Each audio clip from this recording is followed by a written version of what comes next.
Thank you. Honorable member, you may table your motion.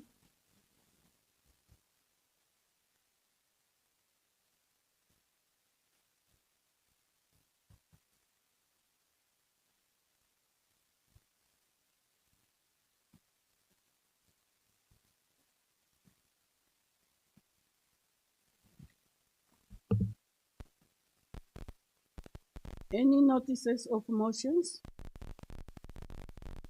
I see none. The secretary will read the first order of the day. Introduction and motivation of report. Report of the National Council Standing Committee on Health, Social Welfare and Labor Affairs on the basic income grant motion consultations conducted with Omitara community and other selected stakeholders on 5th August 2024 and the 9th May 2025. Does Honorable Nambodi move the report? Who seconds? Any objection? We agree to Honorable Nambodi table the report.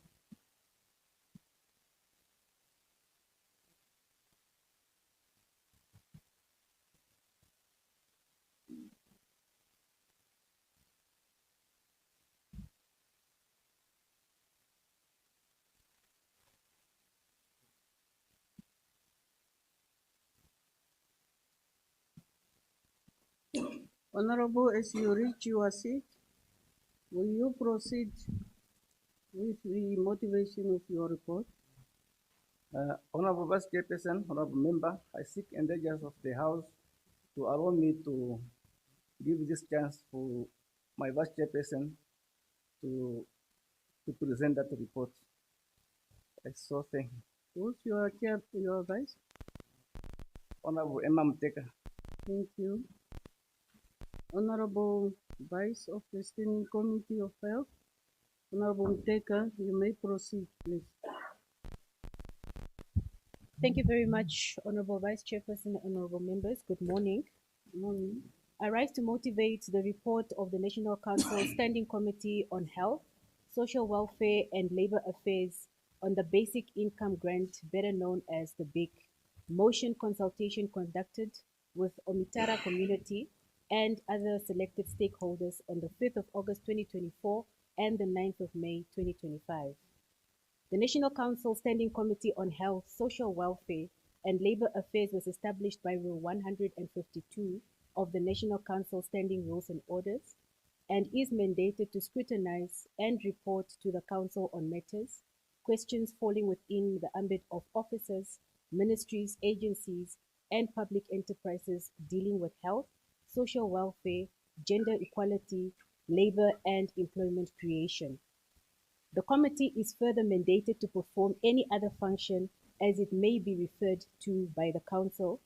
Henceforth, a motion on the importance of adopting the Universal Basic Income Grant, BIG, as a means of providing social protection for the poor and vulnerable persons in the Republic of Namibia was referred to the committee for investigation. Honorable Vice Chairperson, honorable members, during 2005, a basic income grant proposal was made that was aimed at a monthly cash grant of not less than 100 Namibian dollars to every Namibian. The two-year project started at Ochivero, Omitara settlement, about 100 kilometers east of Windhoek. A total of about 1,000 people were registered as beneficiaries, irrespective of their social and economic status. Each registered beneficiary received a grant of 100 Namibian dollars per month without any conditions being attached. The committee visited the basic income grant beneficiaries and learned the following. Before the introduction of the BIG, the main source of income at the settlement was the old age pension and the child grants only. However, the status quo changed when the residents started receiving the basic income grant. Economic activities at the settlement increased. Some beneficiaries combined their income and built proper structures with iron sheets, and some managed to send their children back to school. and some also started small businesses such as brick making, selling ice, baking bread, dressmaking, and shoe repairs, which improved their livelihoods. Honorable Vice Chairperson, honorable members, the government of the Republic of Namibia through the Ministry of Finance has various cash transfer programs such as the Old Age Grant, the Disability Grant, and Vulnerable Children Grant, just to mention but a few. There are also in-kind assistance programs such as the Namibian School Feeding Program being administered by the Ministry of Education, Innovation, Youth, Sports, Arts and Culture, and the Drought Relief Program by the Office of the Prime Minister. The government further introduced a Conditional Basic Income Grant, CBIG, which is a monthly cash grant paid to vulnerable people. The program transitioned from the old food bank program to a monthly cash transfer program of 600 Namibian dollars per household countrywide, marking its first step towards phasing into the Conditional Basic Income Grant program. The committee realized that Namibia has various social assistance programs. However, they are not synchronized and well publicized to reach the target audience. In fact, some of us are even hearing about this program now. Honorable Vice Chairperson, honorable members, in comparison to the government of the Republic of Botswana and the government of the Republic of South Africa, all three countries have similar assistance programs in place. The committee learned that additional to social grants, Botswana has what they call a Youth Development Fund, YDF, that aims to create sustainable employment opportunities for young people through development sustainable projects. The development fund is for the Botswana citizens aged between 18 and 35 years, out of school youth, unemployed youth, and unemployed youth earning less than 2,500 pula, which is around about 3,422 Namibian dollars per month. The program encourages out of school, marginalized, unemployed, underemployed youth to venture into sustainable and viable income generating projects. The program also further assists the youth with startups and expansion capital by providing 50% loans and 50% grants. Honorable Vice Chairperson, honorable members, we commend the government for the various social assistance programs in place. However, we have observed that there are no programs in place that target the vulnerable people in the age group from age 19 to 59, unless if the person is living with a disability. Thus allow me to amplify what the chairperson of the National Council Standing Committee on Education, Science, ICT and Youth Development has stated in her motivation speech yesterday or the day before that, on the 15th of May, 2025, that there are challenges in the economic empowerment, particularly in access to funding and sustainable business opportunities for the youth. Social assistance has proven to be one of the most effective pro-poor programs that protect vulnerable people against poverty. Thus, in South Africa, there is what they call a Social Relief Distress, SRD, grant that cushions individuals aged between 18 to 59 who are unemployed, and these individuals are not catered for in the social assistance program. The grant, however, prohibits persons who are receiving social grants from receiving the social relief of distress simultaneously. Any person who receives both the social relief and the grant at the same time must repay the value of the social relief of distress received. Honorable Vice Chairperson, honorable members, as I'm concluding, allow me to emphasize that poverty is a multi-faced issue, and it is critical and crucial to understand that the poverty status of vulnerable groups to ensure that they receive the support and the protection that they need.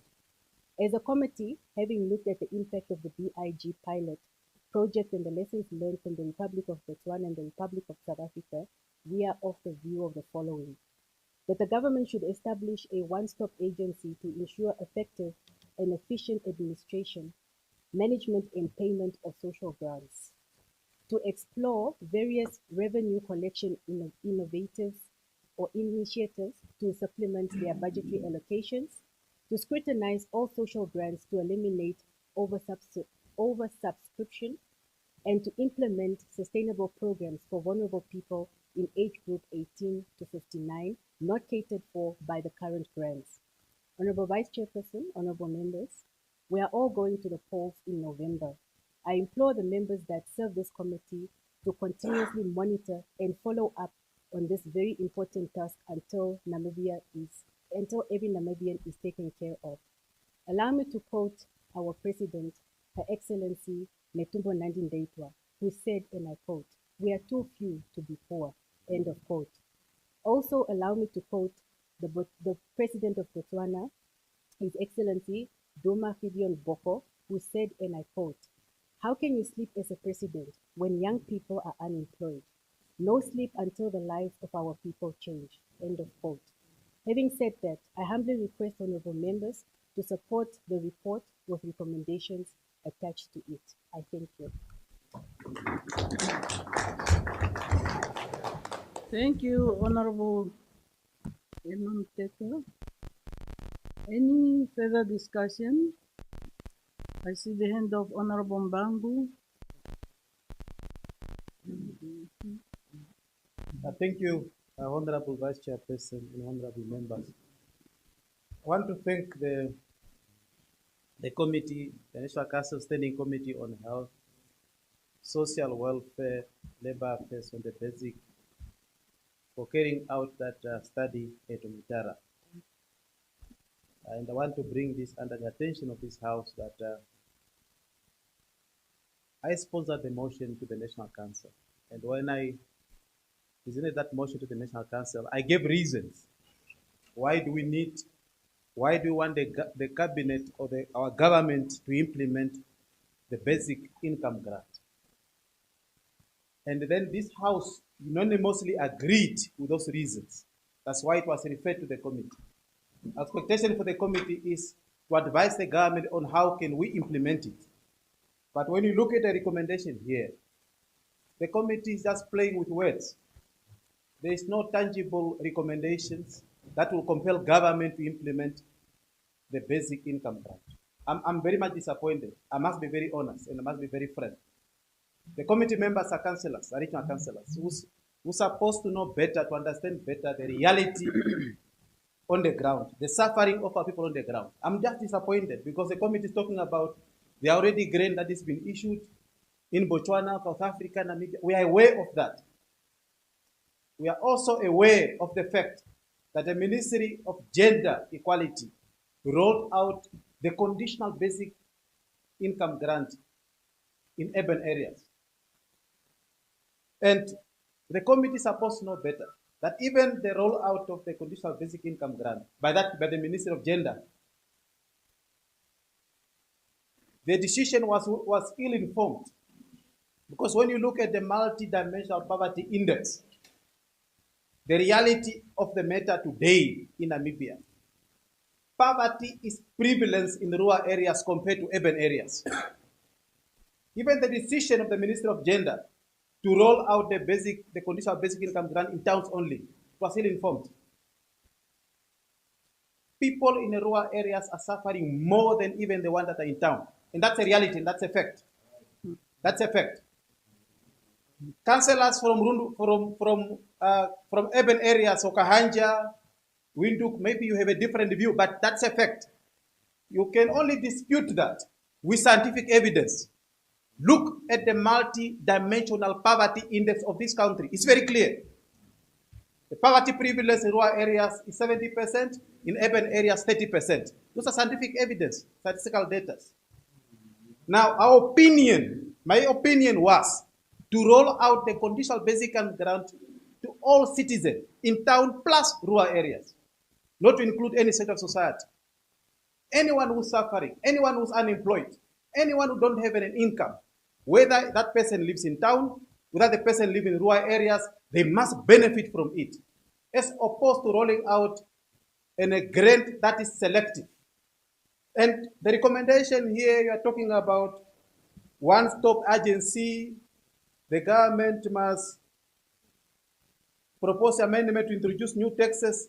But the message is, it's not coming out very strongly, to say that government must introduce income grant in this country. Of course, the committee quoted the statement of the president that we are too few to be poor. But then the recommendation does not speak to that. Because the recommendation must ensure that every single person in Namibia who's unemployed must have a bread on his table. Every single person in Namibia who's unemployed must have an income just to afford to buy the toiletries and even food. That was the purpose of that motion. And the recommendation doesn't speak well to that. So for me, I'm proposing that in addition to what the committee have said, I seek the concurrence of this House that the current conditional basic income grant will not address poverty because it's selective. It's only in town. What we want is that it must be rolled out in both urban and rural areas for all citizens, for every vulnerable and marginalized citizen of this country. I want to propose that this House should agree so that we can include that into the recommendation. And also to say that the basic income grant must be rolled out as a matter of urgency. Our president is very clear that we are too few to be poor. It can't be right. Mbangu, Yes. there's a point of order. Thank you very much, Honorable Vice Chairperson, Honorable Member.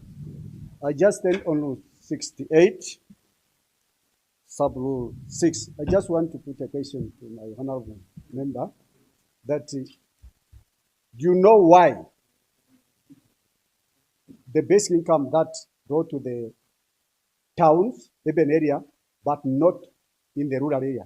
Do you know why? Because the government have got different programs.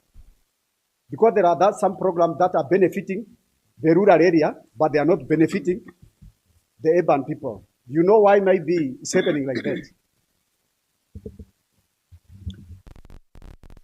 Does Honorable Mbangu want to reply on that? I know why. Because whoever took a decision was still ignorant. It is not conformed to the reality on the ground. That's why. You see, that's the only reason. So it can't be right. It can't be right to treat people selectively. Let's address the issue of poverty once and for all. Let's help our president. Our president is committed. That's why he's emphasizing on the issue that we are too few to be poor. Let's help the president to address poverty once and for all.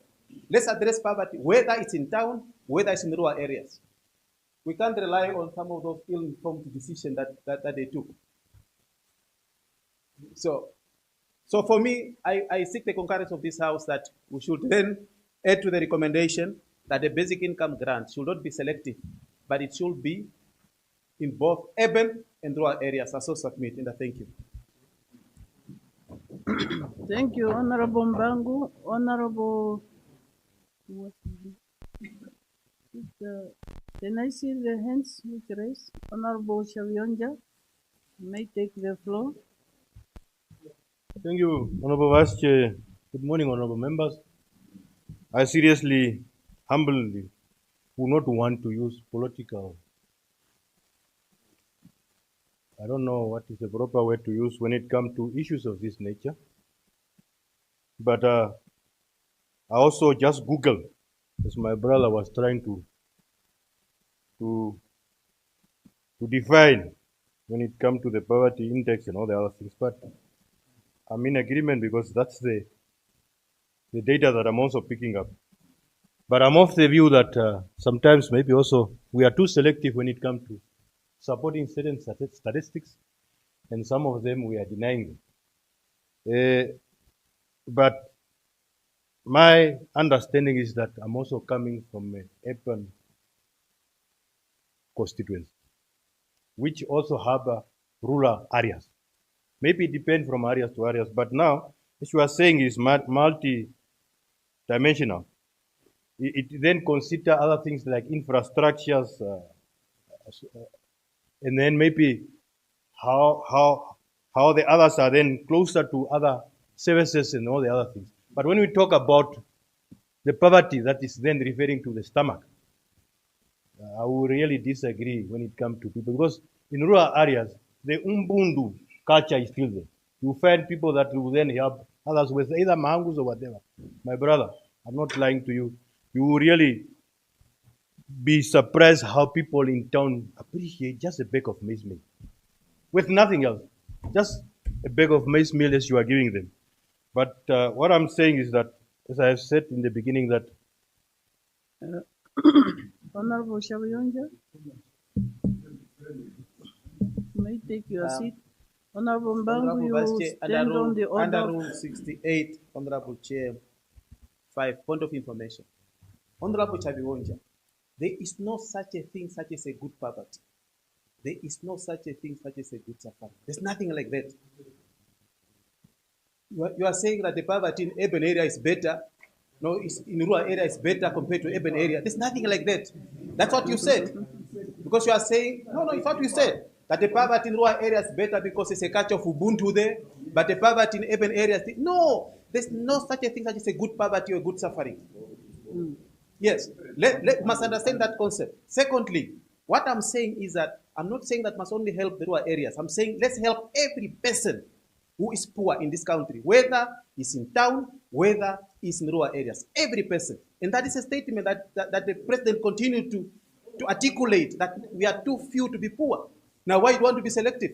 Let's help everyone, whether you're in town, whether in rural areas. Those that are suffering must get the basic income grant. They must get to serve as an unemployment allowance. I so submit. Honorable Shaviyonja, do you want to reply on that? I think I will just continue with what I was saying, because the gentleman or the member doesn't want to hear what I'm saying.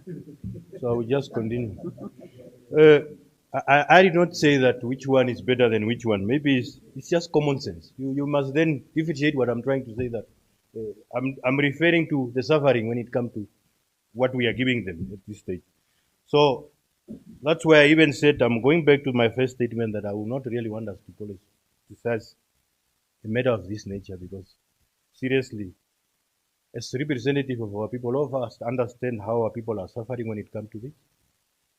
I'm also in agreement that maybe as a committee that was then assigned, we need to see to it how they can incorporate what we think were somehow omitted to an extent to strengthen the report. And then with that, then we can then engage. But I believe sometimes as government, there are times that we just come in at a very short period to see how we can then save people, because the understanding, our understanding is that nobody should die of hunger. So some of this small intervention, it's more of thinking that there is this issue, how do we then get involved? It's not really that it was then the only way how to solve this problem. So, and also this even basic income grant will never be a permanent solution to our people's problems. I believe it will also just be a short-term solution, because people will not just survive from what we are giving them to eat. We need to then help them to an extent that they can also help themselves going forward. Maybe that's where the food issue, local production of food that we are talking about coming in.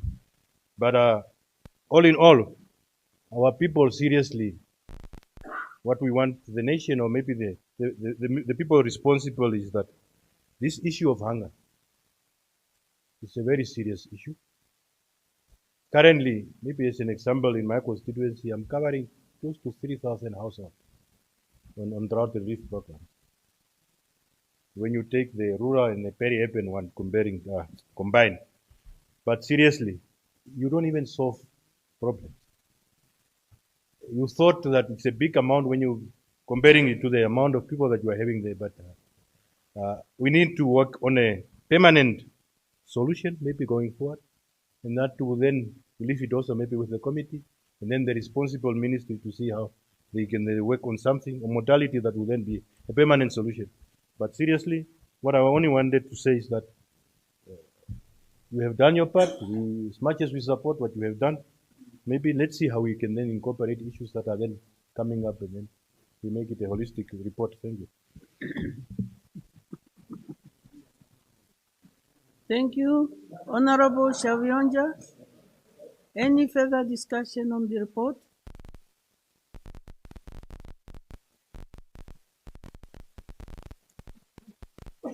Any further discussion? Honorable Richard? Thank you very much, Honorable Vice Chairperson, Honorable members. My approach is a little bit different from what the previous Honorable members have talked. Last year, throughout the country, people will register in the regions to receive $600.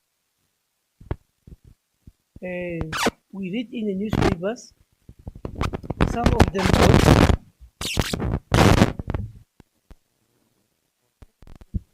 we learned that some of them got the $600, and we believe that it is part and parcel of the conditional basic income grant. Now, my approach is a little bit different. If it is possible, that the committee also go back to find out from Ministry of Gender why only certain part of the people have received the grants. But to my assurance, most of the people, even in the rural areas, I'm talking not under corrections, but I'm talking something which I heard also. People in the rural areas, for instance, in Hartap, have also registered to get the $600. And some of them got the $600, and some of them did not get the $600. So I just believe it is maybe because of the funds that everybody did not get on the same time. Therefore, maybe the committee must just maybe go back whilst he's going to present this beautiful presentation to the minister, that the minister must follow up that everybody that feel he or she is vulnerable must receive it. I raise my case and I support it.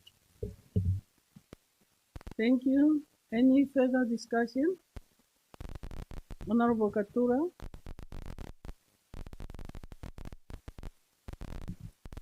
Thank you very much, Honorable Vice Chairperson, honorable members.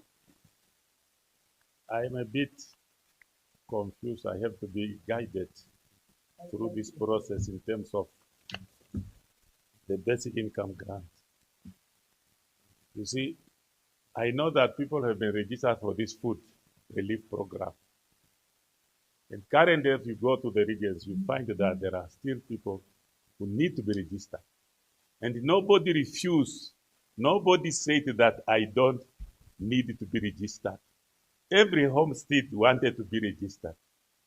And now, where do we draw a line? Even among ourselves here, who can say that I don't have money or I don't need money? Everybody will need money. Even me, if you give me a $10 now, I will take. Now, will you regard me as a person who have or who don't have? Therefore, we cannot put all people in one pot and handle them. This basic income grant which we want, to whom is it? Which group is not included? We have the old ages who are getting their money. We have the disabilities who are getting money. We have the children who are also getting money, the mothers and their children. And above all, there are people who are getting money and even misuse this money. Where do you draw the line? For me, if we talk about the multidimensional poverty index, that index which tells that this one is poor, this one is rich, if you don't have shoes, then you are poor. Is it true? Because that indicates if you don't drive a car, it's poor. What I mean here is we have to. You may take your seat. Honorable Mbangu, you stand on order. Yes, it's a point of information, Honorable Vice Chair. Honorable Katura rightly pointed out that maybe he's confused and want to be guided. Yes, as to who need to qualify for this income grant. They want to help me based on his request. You see, the basic income grant will not be given to the pensioners. Those are getting money from 6 years above, they don't qualify. There are some people who don't get any grant, who do not qualify for any grant. Those are the targeted group for the basic income grant. And the issue of poverty, Honorable Katura, is not only about not having shoes. It's about, there are a lot of issues. For example, when you identify the issue of poverty. Namibia at the moment now, on average, citizen of this country, majority of them are living on less than $2 per day, and that's a fact. For example, if a household of 6 people buys a bag of maize, maybe a 50 kg bag of maize meal, which is a value of $600, and then you divide it, $600, you divide it by 6 people. You divide $600 by 6 people, and then you divide it again for 30 days. You will realize that every person is living on less than 80 cents per day. And that's extreme poverty. And that's the reality that is happening in our country. We have a lot of issues. There have been issues of malnutrition. It was in the newspaper. It was in Omaheke. It was in Kavango. And everywhere. Malnutrition, which we refer to as hidden hunger, where a person has to eat the same type of food throughout. Monday, Tuesday is just porridge and mutete. Wednesday, the same thing. That's a hidden hunger. So the issue of poverty, Honorable Katura, is a reality. There are scientific evidence to that extent. There's evidence, that statistical data that's backing it up, so that it does not confuse these two. The basic income grant is needed by everyone. And at the moment now, the conditional is only given to urban areas. In Kavango, it's only in Rundu. Kavango West is only Kurinkuru that registered. In Zambezi, I think it's only Katima and Bukalo. But villages were excluded. And we are saying, let us not exclude everyone. Others, let's include everyone. Let it be an inclusive program for everyone. And we can afford to give $600 to every unemployed citizen in these countries who is below 60 years old. We can afford to do that. So submit. Honorable Katura, do you want to reply? Thank you, Honorable Vice Chair. There is no different what he said and what I said. There is no different at all. You see, the concern here is we want to know who need this money. Who are those ones, apart from these ones who are getting these different grants? You see, it's very important to be proven correct or wrong by a research. You see, if I say my people are suffering, I have to bring those people who are suffering forward so that it should be an evidence that these are the people I'm talking about. Therefore, for this house, maybe, we have to find out now who are those people we are referring apart from the ones who are getting. Because as I said, I fail to understand if I'm not directed to the result to see these people in a nutshell. With that, I so submit. I thank you. Thank you, Honorable Katura. Honorable Abraham, I see your hand. Thank you very much, Vice Chairperson. Me myself also rise to contribute to the report. And then currently now in our country, there is 2 programs running parallel. There is a drought relief program assisting Namibians to get food, especially those in the rural area. And there is a currently program introduced, and the registration was taking place last year. I think it's November and December, plus minus. From October, for the conditional basic grants. Then when such a program registered Namibian people, I think the committee already took the oversight before such a program are rolling out. It's a new program. And then I want really to support the honorable members who suggest the committee just to go and engage the stakeholder responsible with such a program. If it's the Minister of Gender, they can go to the Minister of Gender. Maybe it's a pilot program started from the town. Maybe they are going to roll it when this drought relief program gets an end in June. We don't know. Now we want more information. Just allow the committee to go and engage the stakeholder, if it's the Minister of Gender, so that they can bring the information again to this House. Thank you very much. So I submit, Honorable Vice Chairperson. Thank you, Honorable Abraham. Any further discussion on the report? I now put the question for Honorable Emma to reply. Thank you very much, Honorable Vice Chairperson, and thank you very much to all the honorable members who have made contributions to this very said report. Honorable Mbangu, I wish to draw your attention to point number 11.3.5 in the report, as well as 11.3.6. And I want us to particularly focus for now on 11.3.6. I won't read the whole paragraph.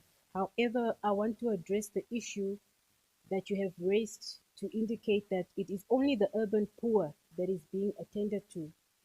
During our consultation with the Ministry of Finance, as indicated in that report, it came to our attention that the ministry is now busy working out modalities to address the issues of the rural poor.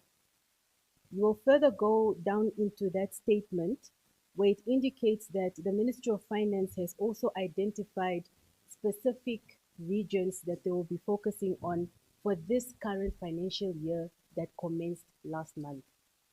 One of them being Kavango East, Kavango West, and Kunene region.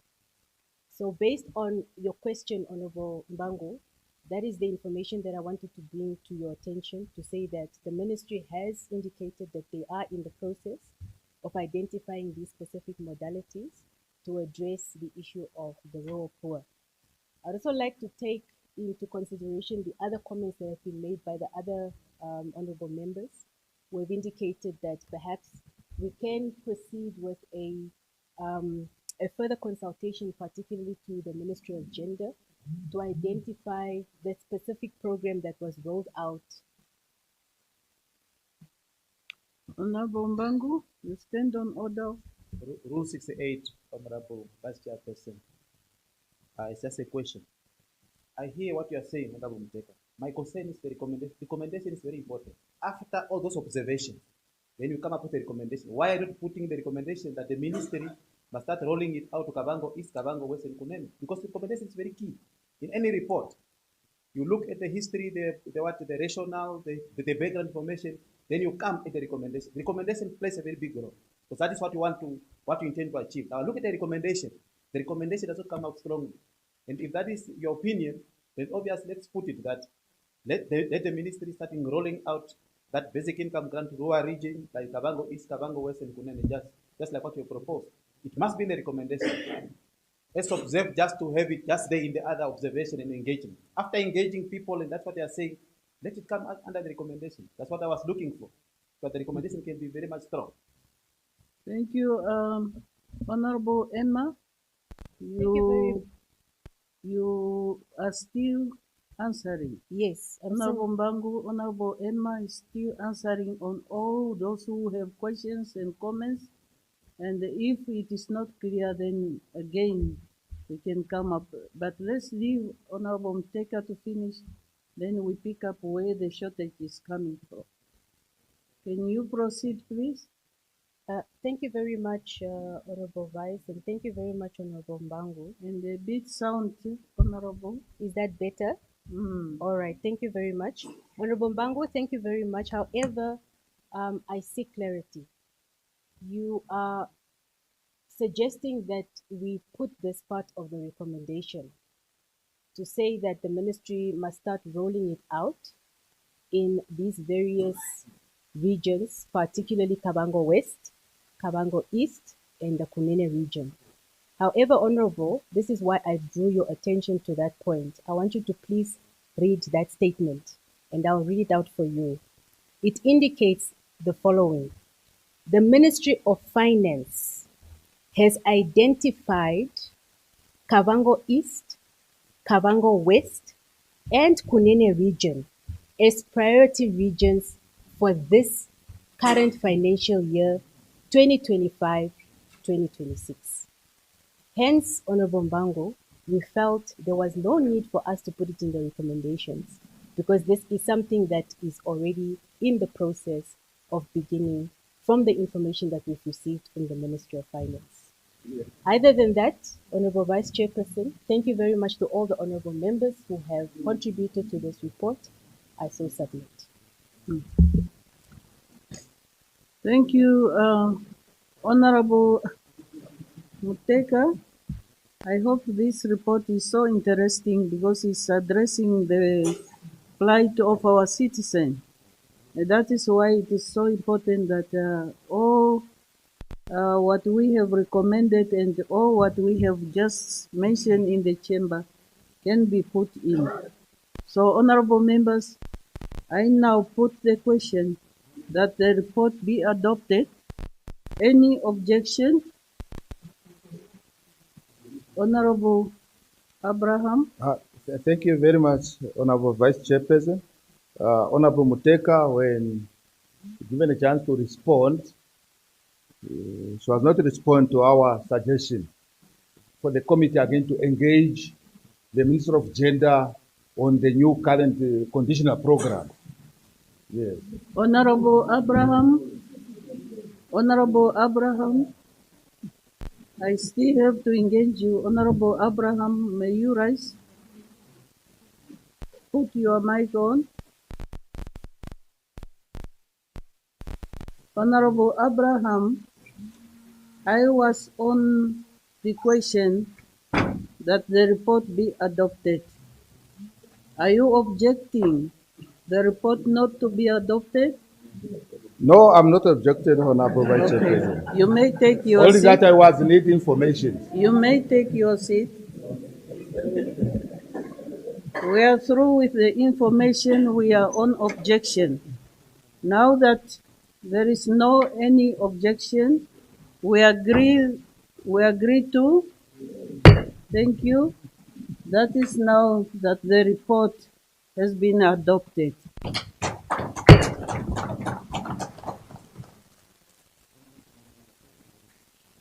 Honorable members, the Secretary will read the second order of the day.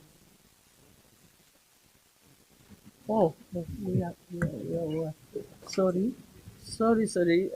Honorable members, I seek the concurrence of this House that we have come to our time to break.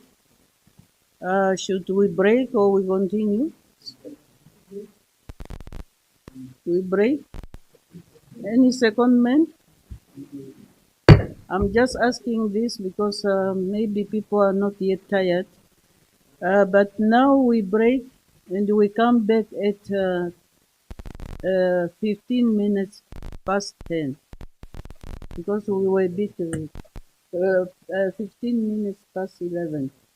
Is that in order? Thank you. The House adjourned for break.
I now put the question that the bill be read a third time. Any objection? I see none. We agree to. Thank you. The Secretary will now read the bill a third time. Judiciary Amendment Bill, Bill 1 of 2025. Honorable members, the Secretary will read the third order of the day.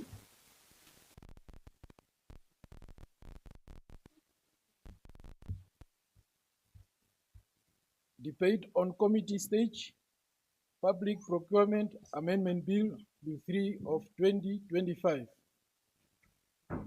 Any discussion?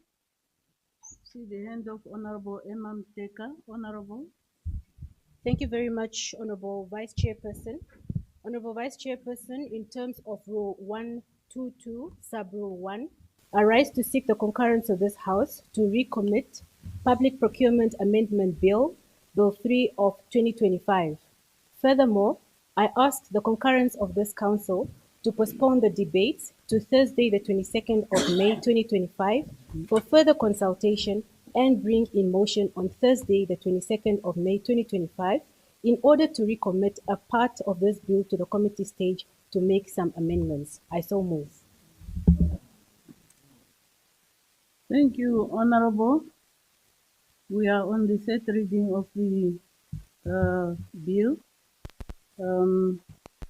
Then there was a proposal of us to recommit it. Any secondment? So the bill is recommitted as it was proposed.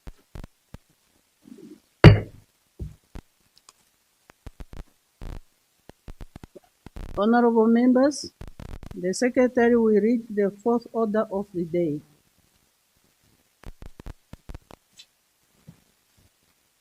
Debate on committee stage, Roads Bill, Bill 5 of 2024. It is moved that I leave the chair. Who seconds? Any objection? I see none. We agree to. Honorable Shavionja, the first Vice Chairperson of the Committee of the Whole Council, will now take the chair. Honorable Shavionja, come and take the chair.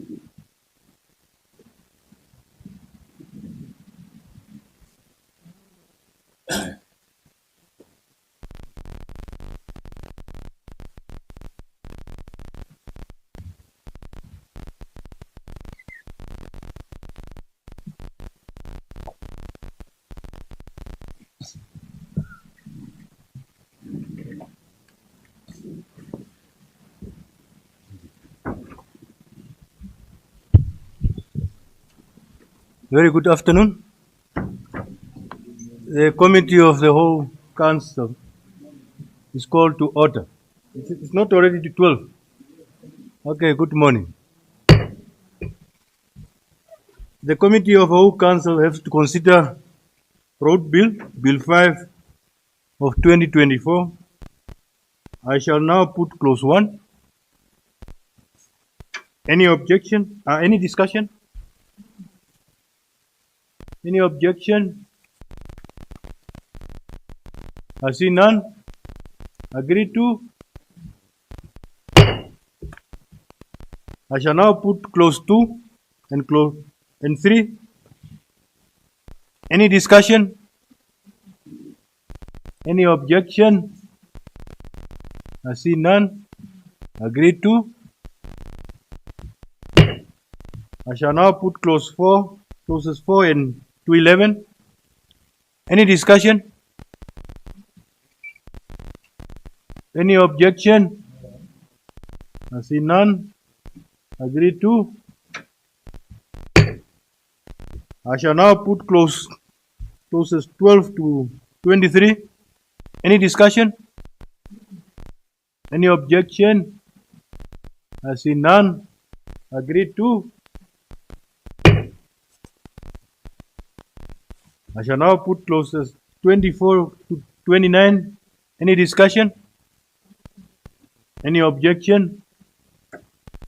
I see none. Agreed to. I shall now put clause 30 to 32. Any discussion? Any objection? I see none. Agreed to. I shall now put clause 33 to 36. Any discussion? Naborogo. I thought your hands are up. Okay. Any objection? I see none. Agreed to. Shall now put clauses 37 to 39. Any discussion? Any objection? I see none. Agreed to. I shall now put clauses 40 to 41. Any discussion? Any objection? I see none. Agreed to. I shall now put clause 42 to 46. Any discussion? Any objection? I see none. Agreed to. Shall now put clause 47 to 53. Any discussion? Any objection? I see none. Agreed to. I shall now put clauses 54 to 58. Any discussion? Any objection? I see none. Agreed to. Shall now put clause 59 as amended by the National Assembly. Any discussion? Any objection? I see none. Agreed to. I shall now put clause 60. Any discussion? Any objection? See none. Agreed to. I shall now put clause 61 to 68. Any discussion? Any objection? I see none. Agreed to. I shall now put schedule 1. Any discussion? Any objection? I see none. Agreed to. I shall now put schedule 2. Any discussion? Any objection? I see none. Agreed to. Shall now put clause 69, the short title. Any discussion? Any objection? I see none. Agreed to. Honourable Member, I shall now report the bill without amendment.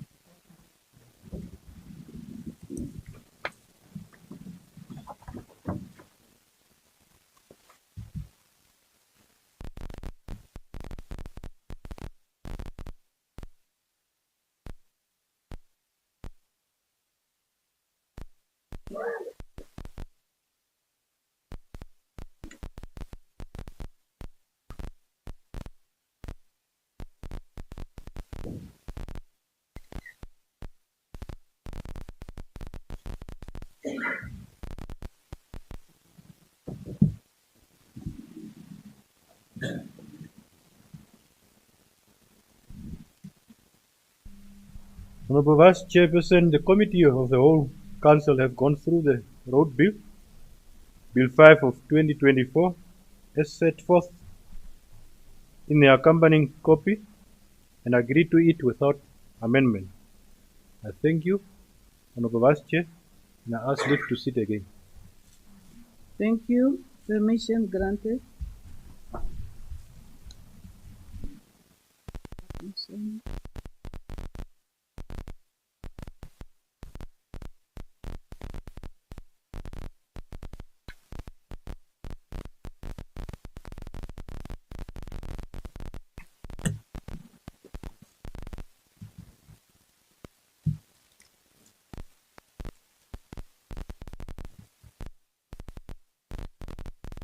Thank you, honorable members. The Secretary will read the fifth order of the day. Resumption of debate on committee stage, Appropriation Bill 6 of 2025. It is moved that I leave the chair. Who seconds? Any objection? I see none. We agree to Honorable Shavionja, the first Vice Chairperson of the Committee of the Whole Council, will now take the chair. Honorable Shavionja.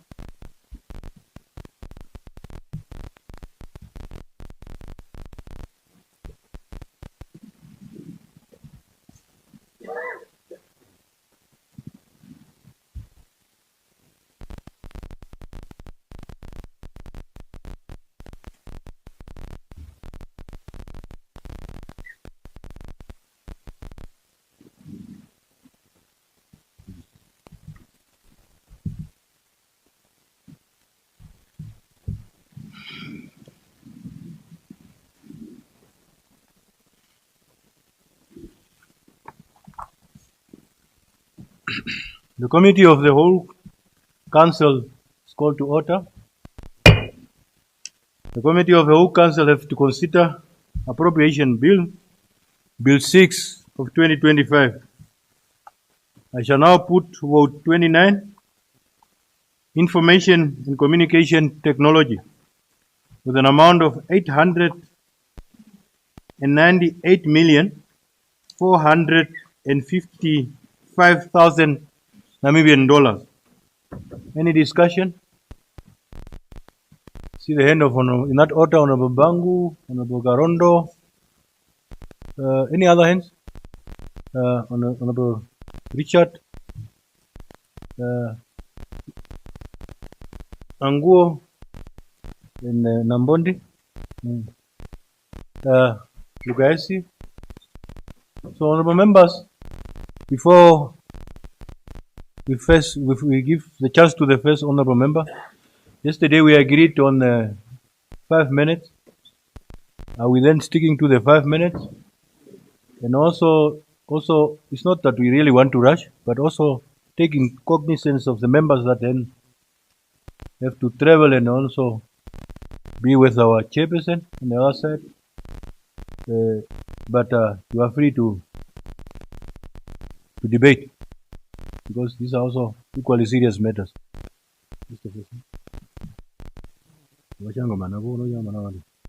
Number Bangu?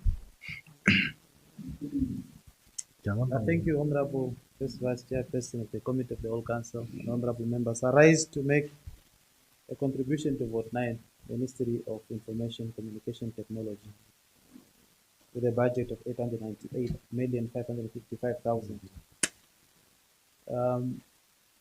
But before I start, I want to applaud the staff of the MICT Ministry, especially the staff, MICT staff in Kavango East region, for the wonderful job that they are doing, that despite the little resource that they have, at least they are visible in the region, and they are capturing most of the event that is taking place there.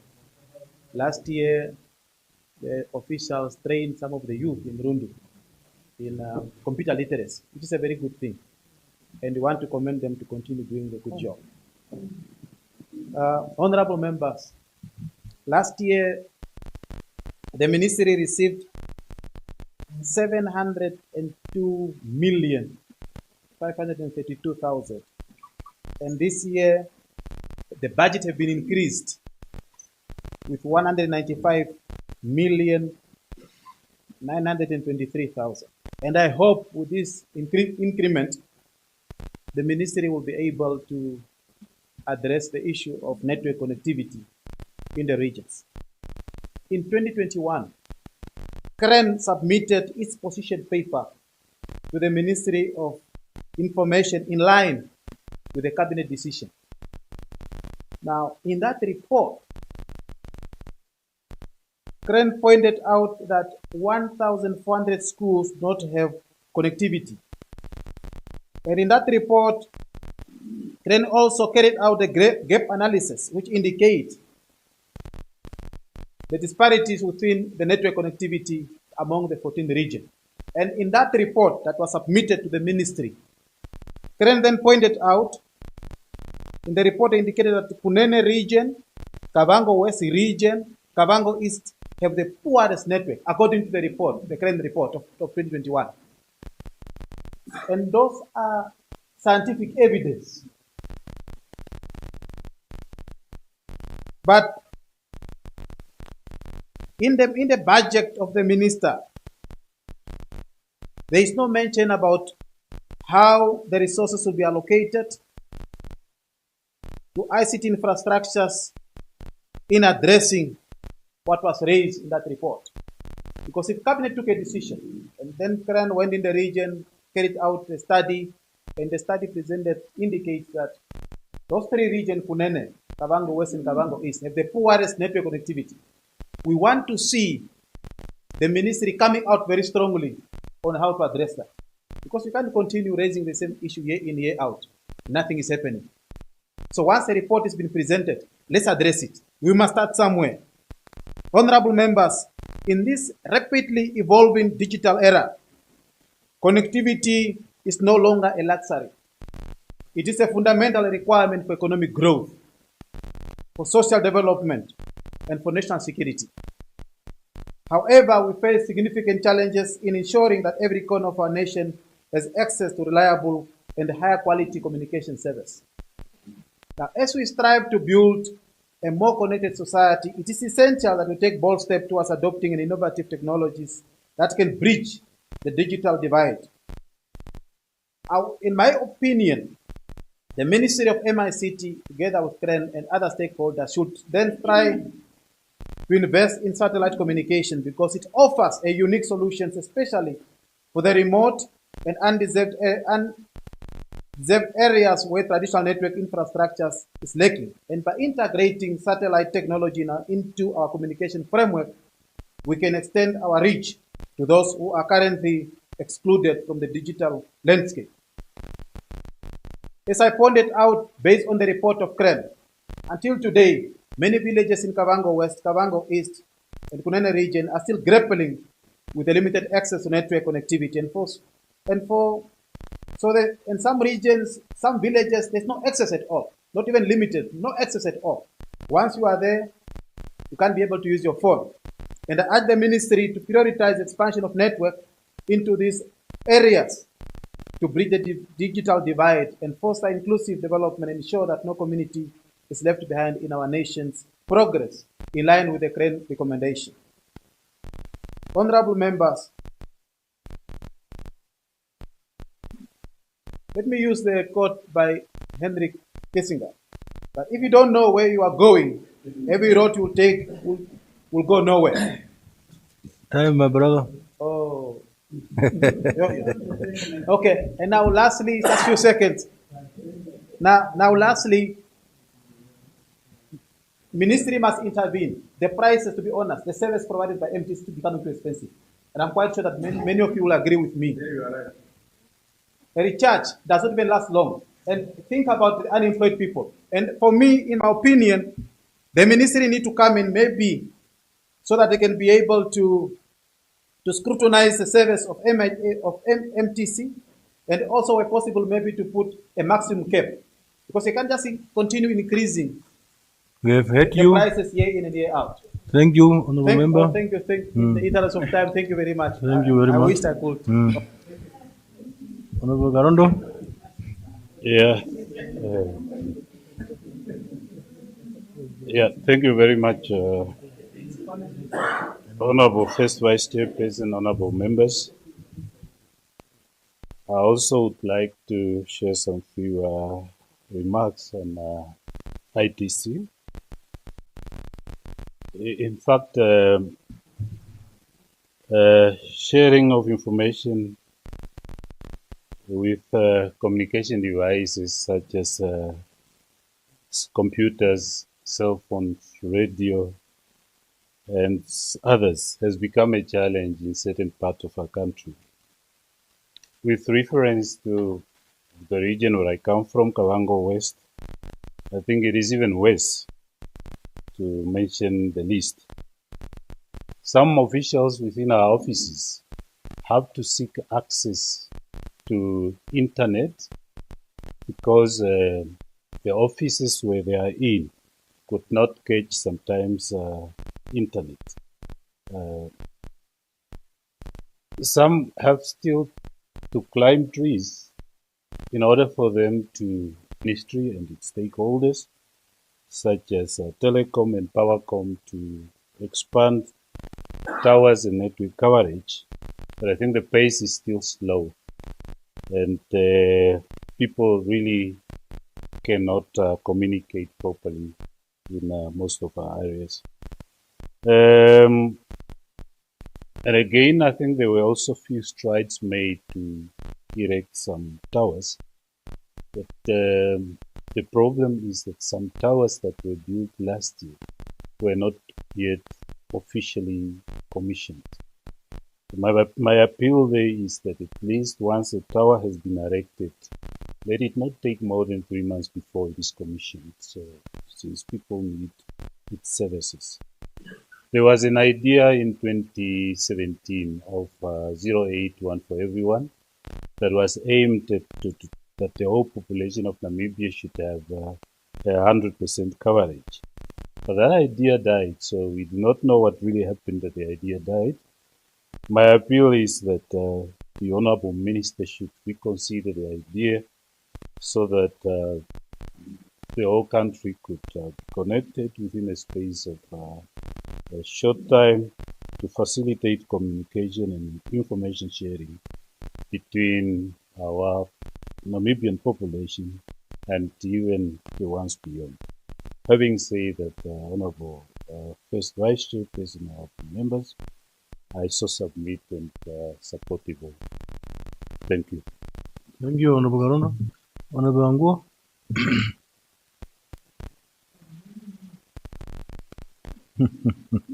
Now you have your 5 minutes. I will be within that minutes. Yeah, Thank it's you, stuck. Honorable Chairperson of the Committee of the Whole Council, Honorable members. Mine will be short, very much short. Honorable Chairperson, I will fail my duty if I didn't contribute in this vote 29, about information and communication technology, because we have, as other members alluded, like Honorable Karen and others, there is a problem once it comes to network at our regions.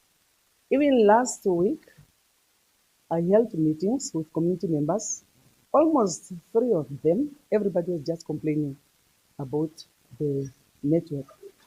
Even myself at home, it's not the first time which I'm saying this in this August house, that really we do have a problem with network. I do have a Wi-Fi at home, which I gave also to the learners and students at home. Like, we are lucky to have NAST and IUM, another vocational training and so on at home. But once you want to use even your laptop, it is just loading. And that is a fact. Therefore, because of the time, may plea to Honorable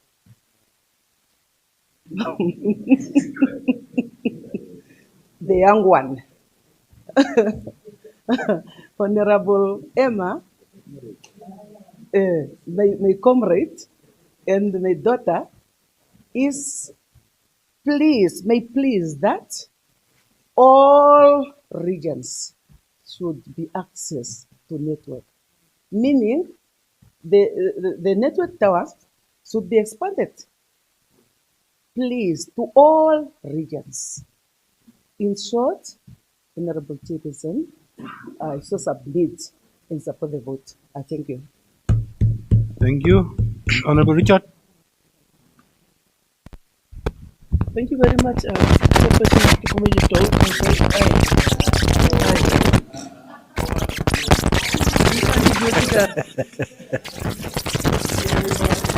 Can you use the other one? Please use unless if Honorable Katura is charging you to use it. You can use the one of Honorable Katura. Yes. Thank you, Honorable Chairperson, the first Chairperson of the Committee of the Whole Council, Honorable members. I'll also allude the same thing to say, I will be very brief. Number one, we really appreciate what the Ministry of ITC is doing when it's training young people, especially in the regions, because nowadays everything has become digital. And especially when they have applied even for Census and Electoral Commission of Namibia, most of the people were asked to apply online. So it is a great thing that the ministry is steering up. But the only thing is that it must also provide in the other constituencies maybe extra computers and necessary attachment like the printers and things so that people can scan and submit their things online from the constituency site, because everybody cannot afford and go and pay that little amount of money. That is number one. And we want to thank our Honorable Minister Emma Muteka also. You know, all of them are Emmas. You know, all of them are RDC. So, on the other hand, one day I traveled in the north, and I realized there was an area for almost a kilometer. There was no network, and I realized that when maybe, for instance, an accident is going to take place, how could this person be assisted quick as possible? Because there is no network at that surrounding area, almost for a kilometer. And I was so very scared, and I say, but why can't the network not be enlarged? So we just appeal to our Honorable Minister to look into that matter as serious concern. Because nowadays, without network, and you encounter anything, and there is no network, you are going to suffer really. And in conclusion, where I'm coming, Honorable First Chairperson, that week, I just want to talk about MTC. You see, MTC got so many programs nowadays, but I realize you, and that is not good. If MTC must say, if I give you $5, I will reclaim my $5 when you recharge, but not to add extra cost on top of that number, whatever thing. So that is basically MTC must register herself as a cash loan. On the other hand, or she must decide what she wants. But to give a person, an ordinary person, $10 credit, and you take $14 from the person when he recharges, that it does not make sense. So therefore, I'm asking also the minister or CRAN to look into this matter, because the person does not have that. It is just a reference that this person cannot afford every day that amount of money. So let the minister also look into that matter, or CRAN also look into that matter, because MTC cannot become a cash loan. And last but not least, I'm just appealing again to my Honorable Minister of ICT. Please, I see the budget has been increased. Please let the network towering be set up all over Namibia. I thank you. Thank you. Honorable Nambondi.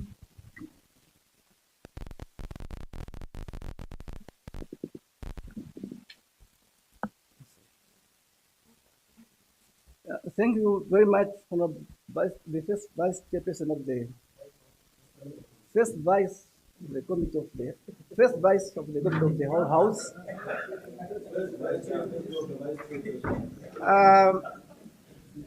I'd like to partake also and raise my view and the concern regarding with the Ministry of Information, Communication and Technology. Honorable member, information is power. But this statement is only durable if you are staying nearby or in a coverage network. But it's not, that statement, it will be useless. Some villages are still not covered by network, and it make difficult for our community there, and life has become so difficult for them. Yes, we should not carry much more money nowadays because there are speed points. But if you are staying in the village where there is not network connectivity, it forces you to carry that amount of money. And the church these days and the robbers, they are working on you. But this one is only that one is only force you because there's no other way due to that network connectivity. School activities, learners and teachers, they cannot able to do their school activity well if they are not in network coverage. In villages there, Ministry of Agriculture, they are doing better by constructing auction cloth. But again, it's so difficult if you go there with cash on the way there, or even on the way to go or on the way to come back. Church, they will attack you because they know that you are having money. I therefore request Ministry and Telecom to elect more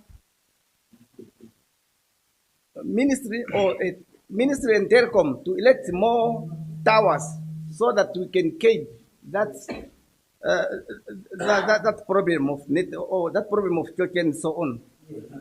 With these few remarks, Honorable First Vice, I so submit. And I Thank you, Honorable Lukaisi. Honorable First Vice Chairperson of the Committee of the Whole Council, honorable members, I join others on this important vote on information communication technology with an amount of 898,455,000. Communication is very important. Communication is crucial. We need communication in all regions as it's lacking. But let me first appreciate the ministry. It has tried its best, but a lot needs to be done. For example, in Zambezi region, which I represent, communication, you will find that networks does not overlap. There are some cuts. Where the other one ends, the other one starts. There is a gap between where the other starts. You could drive from Divundu, reaching the western Zambezi, you will find there are some cuts, 40 kilometer no network, 40 kilometer no network. And also when you reach towards Kongola, totally there is no network, and there is a game park. If you have any problem there, you are you have to walk. If your car stops there, I don't know how you survive. So the network is not there. So if you are traveling 15 kilometers, 20 kilometers to Kongola, make sure your car is okay. There is a lot of animals, but you don't communicate with anyone with your family. You are cut out. And also, when you are reaching Sikubi, you will find also there's no network. That mostly critically, like others have mentioned, Zambezi is not an exemptional. But let me call on the route from Sibinda to Linyanti. That road is 42 kilometers and is where our economy is. Most is a farm area. It's designated as a farm area. So you will find that there is no network coverage. So these farmers, when they go to their farms, there is no communication if the cattle is sick or whatsoever. You know, bulls are very essential and important. When it is sick, there's no communication. Therefore, I will call the ministry to make sure that they improve the network system. And also, I'll come to Crane. Crane also agreed that they will, MTC and Telecom, they will share the towers, but it's not happening. We want Crane and the ministry to intervene. Where there is a tower of MTC, Telecom want to bring there, they refuse. So please, Crane, intervene so that you assist us, especially in Zambezi, we have that scenario. They want also, they don't have enough space, or they don't have space. They make sure Crane, they intervene on the issue of network between Telecom and MTC so that they share. I submit. I thank you. Thank you very much, Honorable Guava.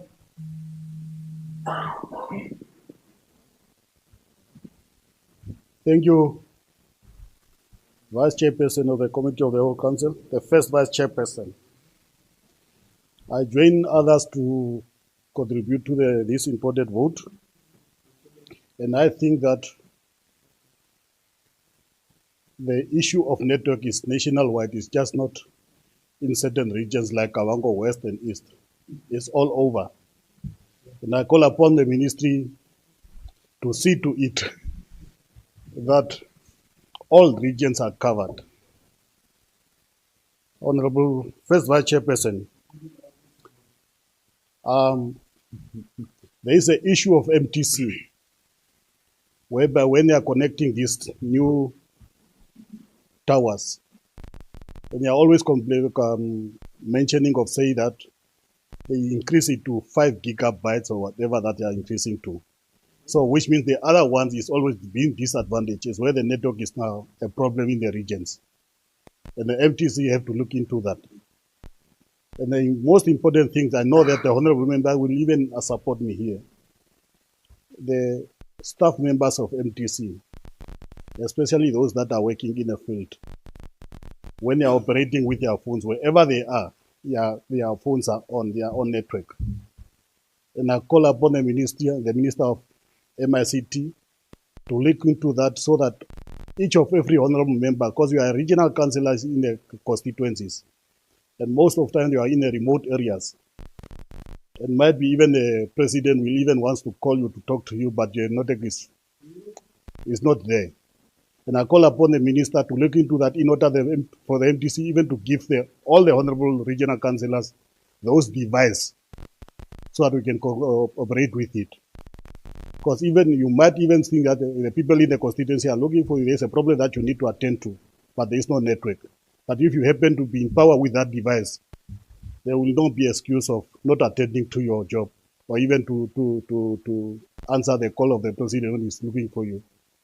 And that is my humble request, and I know that the honorable member will support me into that. Thank you. Very much. Any further discussions? Honorable Labuskachni. Thank you, Honorable First Vice President of the Committee. First Vice President. Honorable Member. You may be the first Vice President. We are struggling with the pronunciation or the calling of this, and then it looked like a joke, but really it's not appropriate to our people outside there. Can we then just maybe note it down and then you read it from a paper? Honorable First Vice Chairperson. Okay, the floor is yours. Thank you for the opportunity. As I listen carefully, politicians are speaking and farmers are doing. For the present constitutional and global providers climate and in terms of communication and technology, I will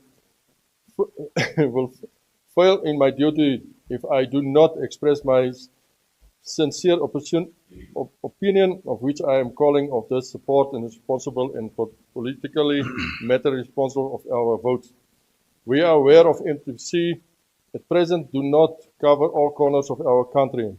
Moreover, of much remote areas, included distant areas, our water and marine resources. MTC construct towers in an effort to cover all areas possible, but naturally factors of the lightning powers, outage and mention a few disrupt communication technology, especially and sometimes in critical moments.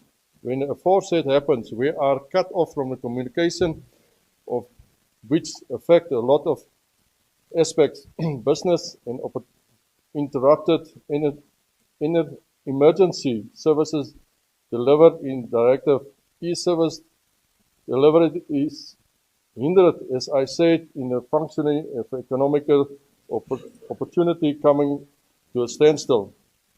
Our fishery industry and inhabitants along the Kunini River struggle with communications because of a lack of MTC coverage in those areas. The barrier of communication results in a situation where we cannot safeguard our natural resources from being stolen. Honourable First Chairperson, honourable members, what is the reason of our government cannot engage a service force from Starlink to improve the communication technology sector and bring it on a bar from our African countries in a global village? Bringing Starlink in our communication technology certainly will ensure effective e-service delivering to the public in private sectors as well as communication with other role players.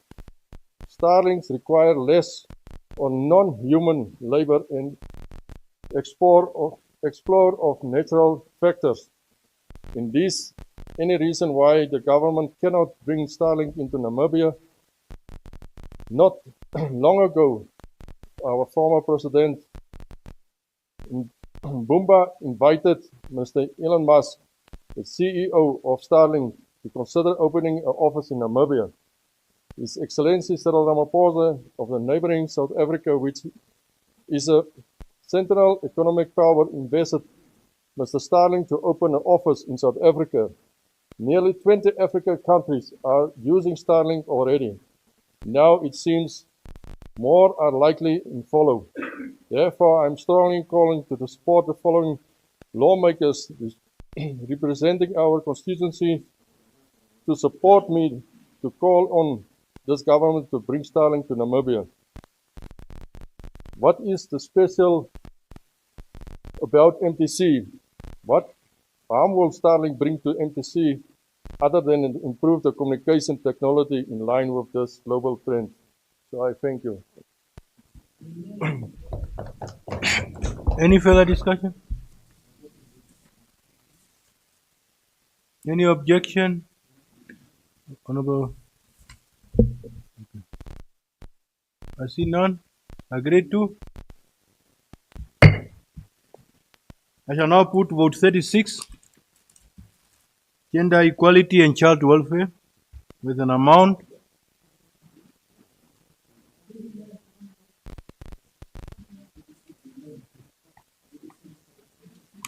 my papers are saying 36.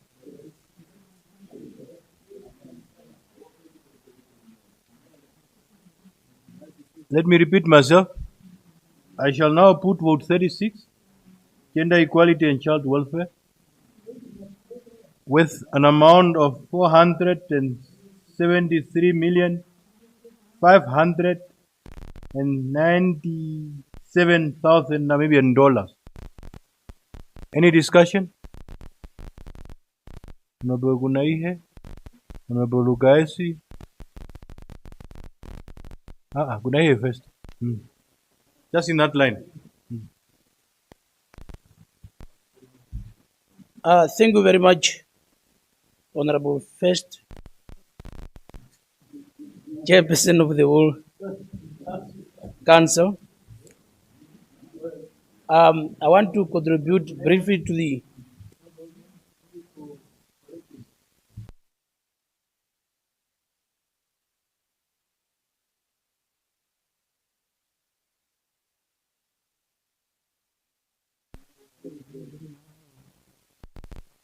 Yeah.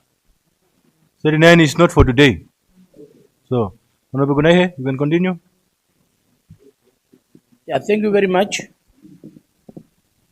Honorable First Chairperson of the whole Council, Vice Chairperson of the whole Council, Honorable members. I want to contribute briefly to the Ministry of Gender. This is the ministry that is doing a noble task for laying the solid foundation for our small ones through kindergartens. As we have quoted the word of the president saying we are too few to be poor, I think that also we are too few to be in this violence that we are facing today as a country. We are living in a very sick nation. wherever we are moving, you don't feel safe at all.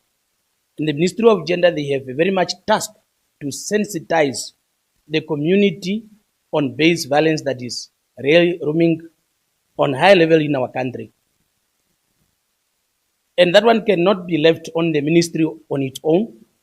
All of us, as leaders, churches, we have to take hands to sensitize our community on the value of life, where one have to live.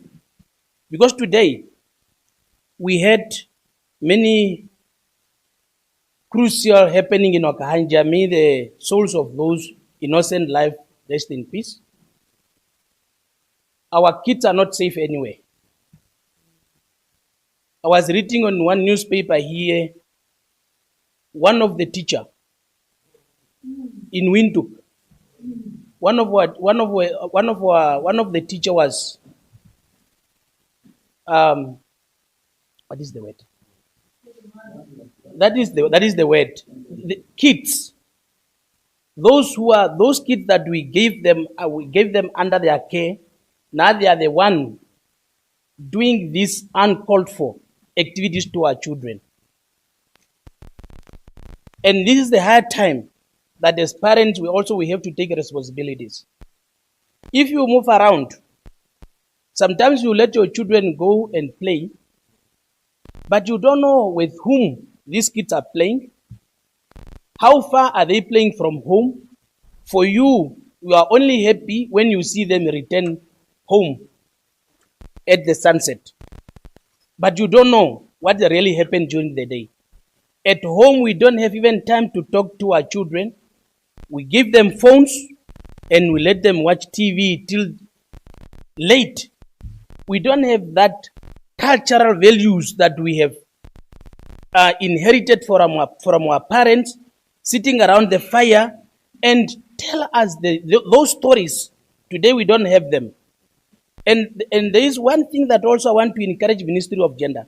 Whenever they are sensitizing the community, what we are hearing from them only about negative cultural practices or harmful cultural practices.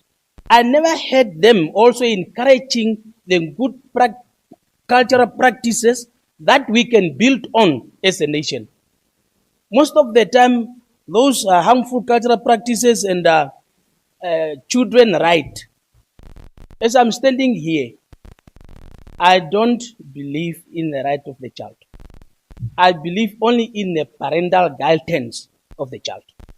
Because it's my responsibility to raise the child the way I want them to grow.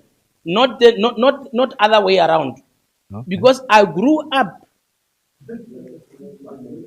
I knew you invite don't worry. Counter proposal.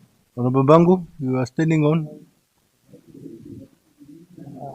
Honorable First Vice Chairperson, because we are lawmakers, so we cannot allow statement that that trample on the rights of citizens. Because Article 21 is very clear, the fundamental freedom. So I think the Honorable should just withdraw, not to say that you don't believe in the right of children. You protect their right, but however, you're also emphasizing on the parental care. But to say that you don't believe in the right of children, I think that one it's against the oath that we took this morning. Yes, that we have to defend the Constitution. So we are all, no one is above the law. Just my humble plea to my Honorable, because there are people following us. Otherwise, they might misunderstand us. Yes. So submit. Honorable Gunaye.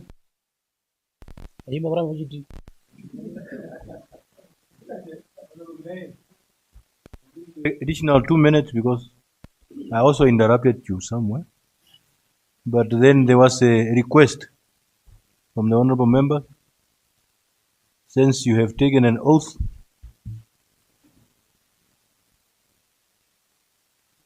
you can continue. Yeah, thank you very much. On that one is what the Constitution says. So you don't believe in the Constitution? No, it's not what I'm saying. What I'm saying is, whenever in my house, what I will do is a parental guidance. Because the child cannot decide what to be done and when to be done, is me who have to guide their future, who have to guide what is right for them. And mine is only to protect them. You see, now you are in to move on. Honorable Debele, you are standing on what? Honorable Vice Chairperson, which is first, I actually want to understand something. I'm raising on Rule 68. Sub-rule what? 1. Because Honorable Bangu asked Honorable to withdraw. And Honorable did not yet respond to that call. I so submit. Thank you. Honorable Gunaye. Okay, thank you very much. I withdraw that one for the sake of progress. No, we don't want you to attach conditions. Okay, I withdraw that one. Thank you. And then we must not leave, as I have said, today we are told, I grew up with my grandfather telling me, there are certain things that I must not play with. And today we are told, a child must play with anything, even with a doll. A boy to play with a doll. But that one is not our value. And those certain things, that's why I'm saying we must also reminded of our cultural values so that we can build on those things, because those things that we know and we practice everywhere, rather than being informed about only Western values that which will not help us as a country. So therefore, we must all of us join hands to remind our people that everyone have the right to live and have the right to move around with no harassment in Namibia. And this one, we need all of us to stand together and to remind one another the value of life. Why God have given us this country for us to move around freely, but we know where and how we have to move around so that we can protect our children from those cruel people that moving around searching to kill people, innocent people. With this view, I support the vote. Thank you very much. Thank you, Honorable. Honorable Gaisi.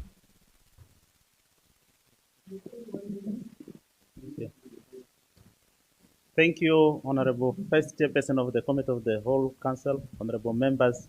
I rise to support first the bill of the vote, gender equality and child welfare. My concern is mostly of the activities are gender-based, either men or women, while the concern vote caters, or the ministry caters for people with disability also. So there is less involvement of people with disability, and their concerns are not really heard. So I would mention few of the things. For example, with this budget, or they should start including in their budget the issue of translating the Constitution of Namibia into a brain, so that those who are visually impaired can at least, there is that outcry, but since there is nothing involvement of institution, so that the ministry could start hearing the views and how the people with disability in their categories can be assisted. I hope they should start, the ministry should start the mobilization, looking into the institution, looking after people with disability. We have done much with women empowerment, with gender, but we are a little bit lacking with people with disability. So, Honorable First Chairperson of the Committee of the Whole Council, I so submit, I support the bill. I thank you. I support the vote. Any further discussion? Honorable Kamburute and then Honorable Bangu.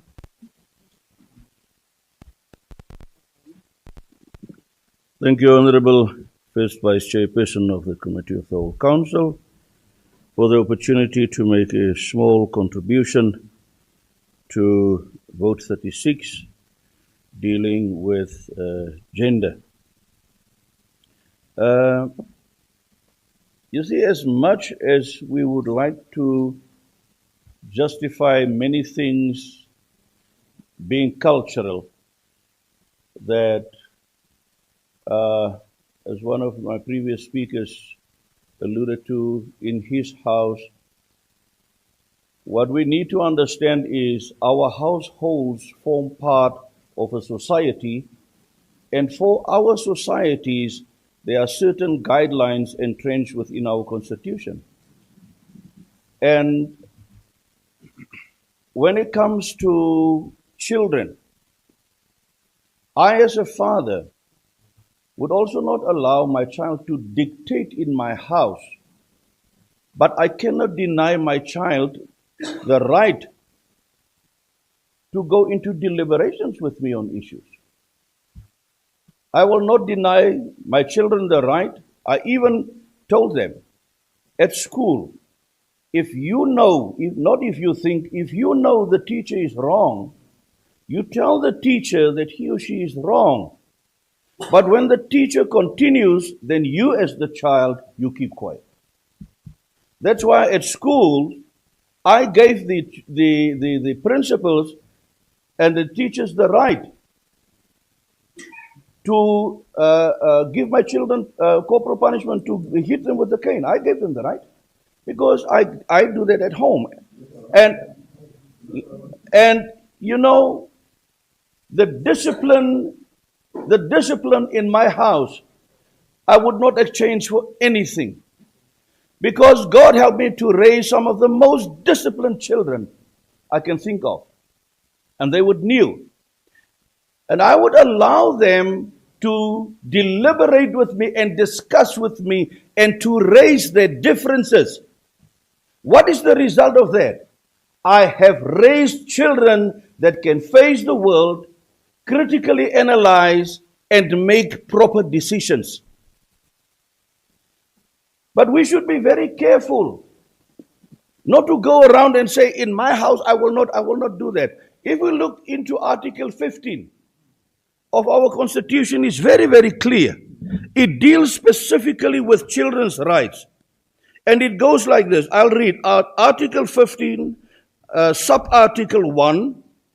Children shall have the right from birth to a name, the right to acquire a nationality, and subject to legislation enacted in the best interest of children as far as possible, the right to know and be cared for by their parents. I'd like to stop at the last one, to be cared for by their parents. Now, you see, we cannot abdicate our constitutional obligation to care for our children. But unfortunately, we sometimes forget that a household does not live or exist in a vacuum or on an island. Why do I say that? We live in a community. So every child in a community is my child. I have the obligation to ensure the safety of that child. That's why it is so heartbreaking to have read of small children, which you can still call babies, to be violently brought to the end of their lives. And I am so against that. And I pray to God that the perpetrators be caught and that they be sent to jail and the keys be thrown away. And most probably for things like that, we must bring back the death sentence. So that males who are supposed to be fathers will violate children. And when they kill those children, they should also be killed. An eye for an eye. A tooth for a tooth. And once again, constitutionally, I agree. But I will stand for that. We must protect our children. I so submit supporting the vote. But maybe, honorable members, that we need to consider is that there are things that we need to uphold, that we have even taken an oath for. So now if we are the one that are then advocating while we are the one to promote, it is a challenge. Maybe bad issues should remain where they are. Because you cannot stand here and then claim that you are beating your children, but you are the one that have to advocate for people not to use corporal punishment. So please, let's consider what we are saying, because at the end of the day, we are public representatives as we are sitting here. Honorable Guava, I did not give you a floor. So next on our list is Honorable Bangu, and I hope you will then just partly correct what I was trying to say as you are doing your contribution. Yeah, thank you. Honorable. Vice Chairperson. Vice Chairperson. Can you just wait? Honorable Guava, you are rising on? Please, on Rule 68, subsection 2. And with that, on first Vice Chairperson, yes, with that what you said now, I want the honorable member to withdraw what he had said. Kambrute, to withdraw what he said. I want you to withdraw.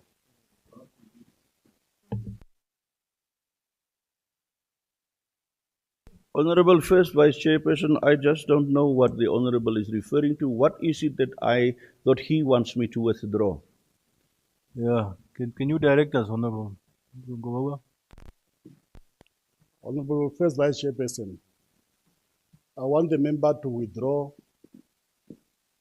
of what he said that he advocating for a death penalty,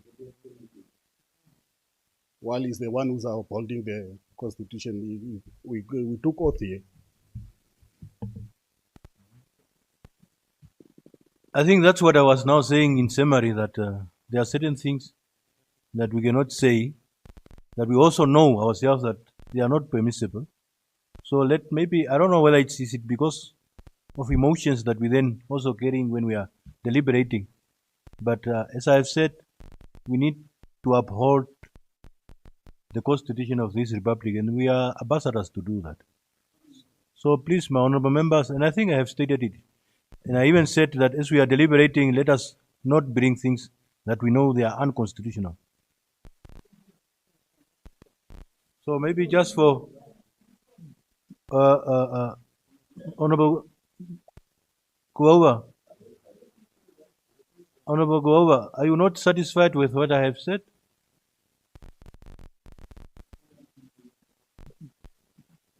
Yes, Honorable First Vice Chairperson. I want the member to withdraw because the public are listening to us and the statement was made. Can we just withdraw with your submission that you say that certain statement must not be used in this parliament? Please. Thank you very much. Honorable Kambrute. Honorable First Vice Chair, I personally would not mind to withdraw. And earlier you said to Honorable Ngunai, without conditions. This House must read the environment outside. The people out there are crying for you to be brought back. And this House, if we in this House cannot even recognize the call of the people, I will withdraw. But you will hear it again. I will withdraw it for today. I may say it another day again. The people out there says bring it back because our babies are killed by those who are supposed to be protected. I But withdraw. now, Honorable Kambrute, is this now the conditions? And I said, no, I will not say unconditionally. I say I withdraw. Okay, That's what I said. You. Maybe what need to happen is that we are not saying we should not listen to the plea of our people. But then, I believe there are other functionaries that they can also use to lobby if we really want to see that some of the things, if we want amendments, but then we also know procedures to follow then. But we can just guide them. But that does not, they should not come from us that have said we are here to uphold and defend the Constitution of the Republic of Namibia. Honorable Bangu? Vice Chairperson of the Committee of the Whole Council. And thank you very much, Honorable Kambrute, for withdrawing that. And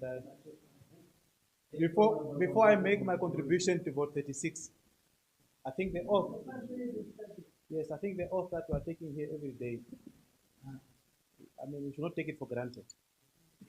Because you cannot say anything that is contrary to what, you cannot contradict the Constitution, because all of us are, the Constitution is our supreme law, especially the issue of protection of life. In this chamber, it's prohibited. And again, our Constitution, whether we amend the Constitution, we cannot amend Chapter 3. We can only amend it on one condition, to enhance the right, but not to reduce the right. We can't amend the Constitution to reduce the right. We can only amend the Constitution to enhance the right. But thank you very much for that. Yes, coming to the vote. For me, in most of cases, if you follow me clearly, whenever I make statement, I want my statement to be backed by data, by report. So there was a recent data for the 2024 on the Namibian standardized monitoring and assessment of relief and transition survey that indicates that malnutrition cases literally in all the regions, all 14 regions, is existing there. But then there's a very high stunting rates in regions such as Hardap, Omaheke, and Umsati. These three regions were topping in terms of the stunting rate. Children not growing very fast. And that is based on the report that was carried out last year. And I remember clearly, the former Minister of Health, Honorable Kalumbi Shangula, also confirmed the same. And he pointed out that an immediate and a collaborative action is needed to address malnutrition in this country. The malnutrition cases clearly attest the fact that there are people who are dying of hunger in Namibia. We've heard about statement of no one is dying of hunger. But these malnutrition cases, those attest the fact that there are people that are dying of hunger. It's a fact. Those who are making those statements are just making political statements, political phraseology. But the reality is that there are people that are dying of hunger. That's why we have these malnutrition cases in the country. And people are frequently rubbish dumps and bins to find for food, especially also in urban areas. And we have a humanitarian crisis at hand, and poverty and inequality has become a humanitarian crisis in our country. I'm raising this issue because the Ministry of Gender at the moment. Honorable Bangu, Honorable Lugasi, you are standing on? Just a point of information. Okay. The Ministry of Gender is now not dealing with social welfare. Social welfare is now under the Ministry of Finance. So all grants and supports are within, the directorate have moved to the Ministry of Finance. So it's only in that, just a point of information. Thank you very much. Thank you. Honorable Bangu, can you continue? It's out of order. I have engaged with the Minister of Gender. The old grant is now the Minister of Finance. But the issue of gender is still there. The child grant are still with gender. So at the moment now, all of us here in our constituencies, there is a backlog of application for the grant. And I fully agree, even himself, Ukayezi, there is also a backlog of application for this constituency, the Minister of Gender. Some of them are 3 years back. There's still no approval. And it's nothing. It's nothing in agreement. And I'm saying, my message to the Minister of Gender is, my message to the Minister of Gender is that at least, but the backlog is still there with them. The application is still with them. They must be addressed. They must be addressed as a matter of urgency because there's been that delay. Yes. And then I engaged the Minister of Gender with discussion about also this conditional basic income grant. Then I said, please extend them to rural areas. And I'm happy that she's also in agreement. She also understands that I think it was a bit selective. The program was a bit selective. And she's not in agreement. I'm just appealing to her so that at least she can also walk a talk and roll it out also to the rural areas as a source of meat. And I support the vote. Thank you. Thank you. Any further discussion? Any further discussion? Any objections? I see none. Agreed to. I shall now put vote 38. Water and marine resources with 956,475,000 Namibian dollars. Any discussion? Can we then get the list first? Honorable Munkalongominya, Honorable Munjinji, Honorable Birkes, Honorable Isaac. There was a hand there behind. Or is it the only? Okay. Not order for now. And then Honorable Jambula. Yeah, thank you very much. Mine also will be very brief as we are running against time. I have started.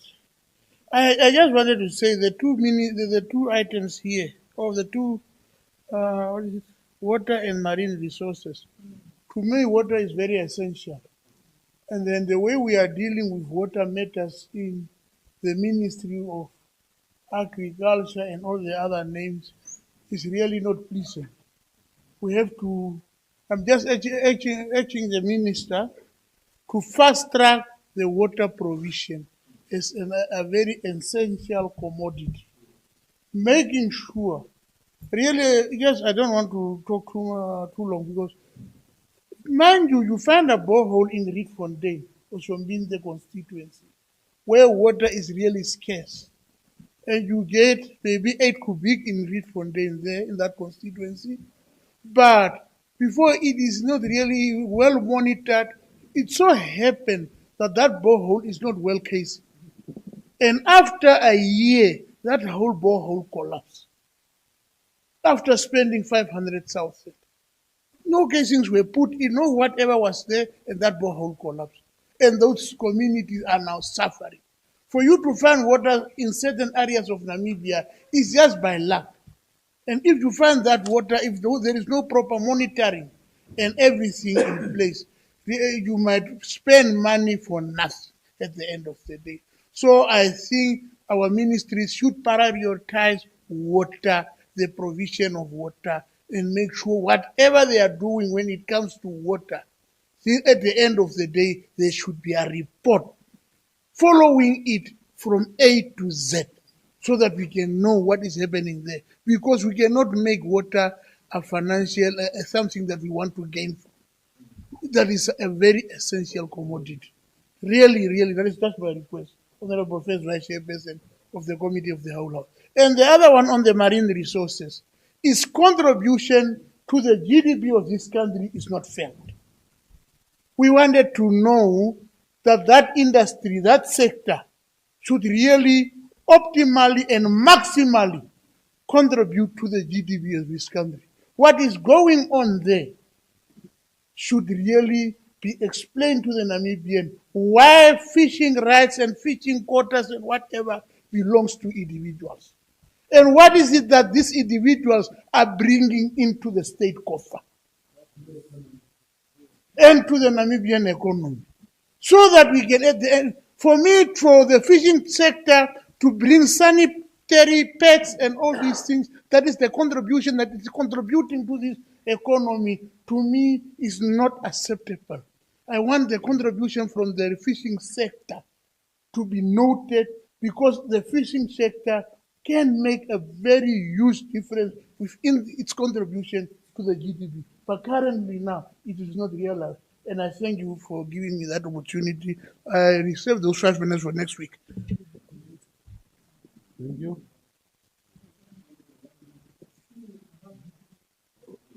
Honorable Birkes. Sorry, Honorable Birkes. Amunjinji first. Honorable Amunjinji. Yeah, thank you very much. Honorable First Vice Chairperson of the Committee of the Whole Council, Honorable Member. I rise to make a contribution to vote 38. Yes, 38, which is water. There is a saying, all of us here, we can survive without love, but we cannot survive without water.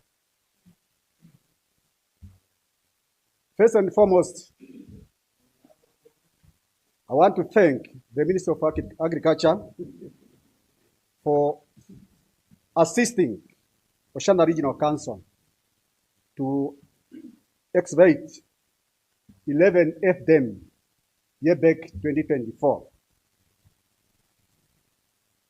And this was supervised by Oshana Regional Council and they were completed on time. Last year, a tender was also given to a certain contractors to excavate 8 FDM in 7 constituencies in Oshana region around September. But up to now, so far, it's only 1 FDM that is completed. The reason is that it's only 1 contractor is given to do all these works of 8 dams. And the other problem is that the person who is supervising this work is from the headquarters here in Windhoek, monitoring from a distance. How can you monitor a work in a distance? Therefore, I have a problem with the work just given, the magnitude of this work, given to 1 contractor and monitored from Windhoek. While we have got capable and committed people that can also do work in Oshana, that can also supervise the work in Oshana, so that this work can be done and completed on time. Honorable First Vice Chairperson of the Committee of the whole Council, Honorable Member, in this budget, I think it's not ready enough because I want to see additional fund to this budget for the realization of more excavation of FDM is the region where FDM can be done. More drilling of boreholes and also the replacement of 8 water infrastructure in the regions. There is a lot of wastage of water because some of the water pipes are very old. They need to be replaced. And again, some of the water pipes are very small. They are no longer able to cater the growing population in the constituency. Those small water pipelines need to be replaced. In addition to this, when it comes to the marine resources, truly, I'm not really supporting the idea of giving quotas to individuals because this is benefiting the few people. I want to see quotas allocated to 14 regions.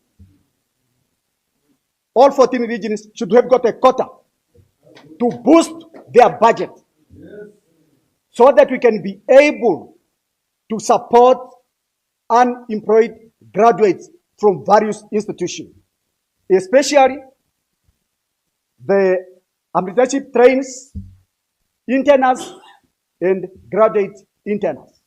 Like this year, all the institutions, they are given to take a certain number of youth that are unemployed. But the budget which is in the institution, either in the regional council, there are very few to take 15. There are very few to take 25 for the interns.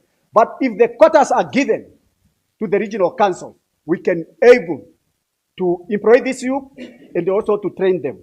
With those few contributions, Honorable First Vice Chairperson of the Committee of the whole Council, Honorable Member, I support the vote. Thank you. Thank you. Honorable Beekers.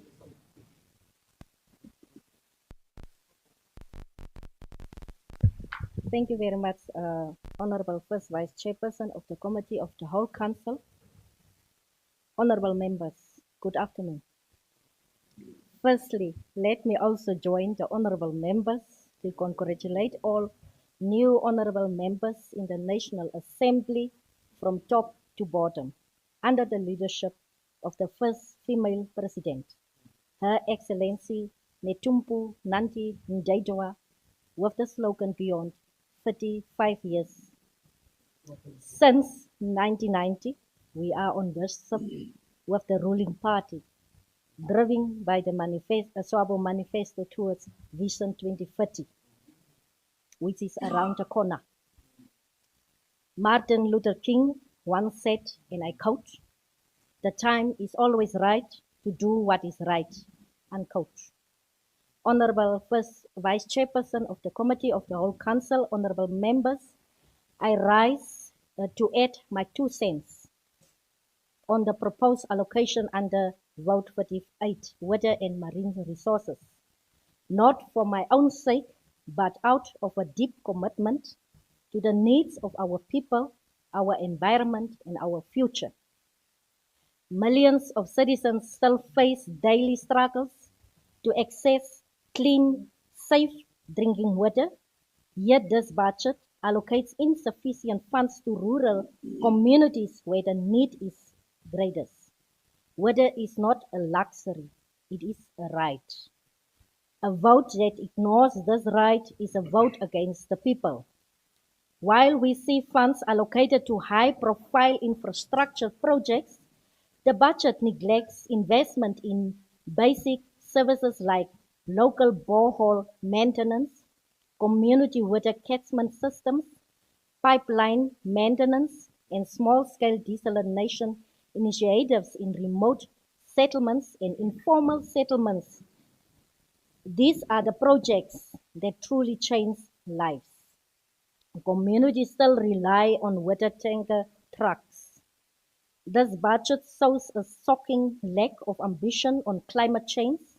Salt intrusion and marine ecosystem collapse are no longer distant threats. They are current realities.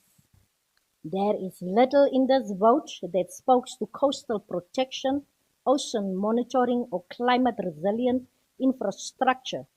It's not just short-sighted but dangerous. Honorable First Vice Chairperson of the Committee of the Whole Council, honorable members, in previous years, billions went unspent while communities went thirsty and fishing industries lost livelihoods.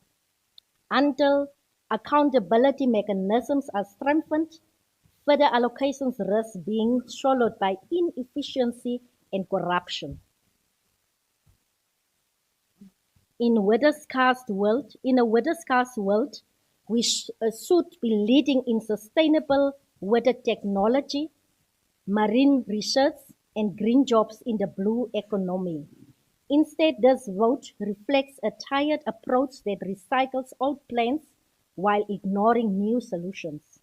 Honorable Chairperson, Vice Chairperson of the Committee of the Whole Council, honorable members, in the Karas region, over 45% of rural households still lack reliable access to safe drinking water. 20 million was allocated to upgrade Ariam's flay water system, yet residents still face days without water. What good is a budget if it never reaches the tap?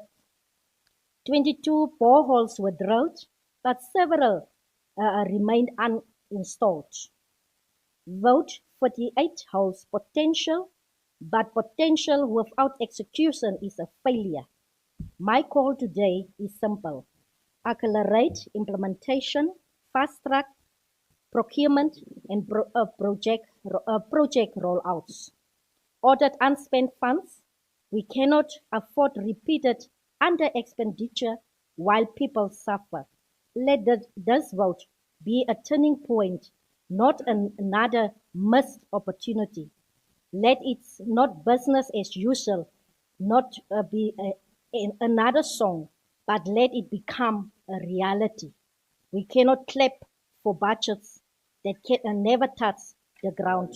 With these few remarks, I thank everyone for listening attentively.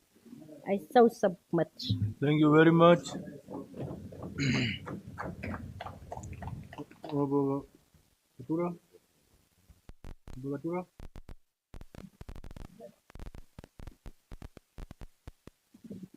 Thank you very much, Honorable First Vice Chairperson of the Committee of the Whole Council, honorable members.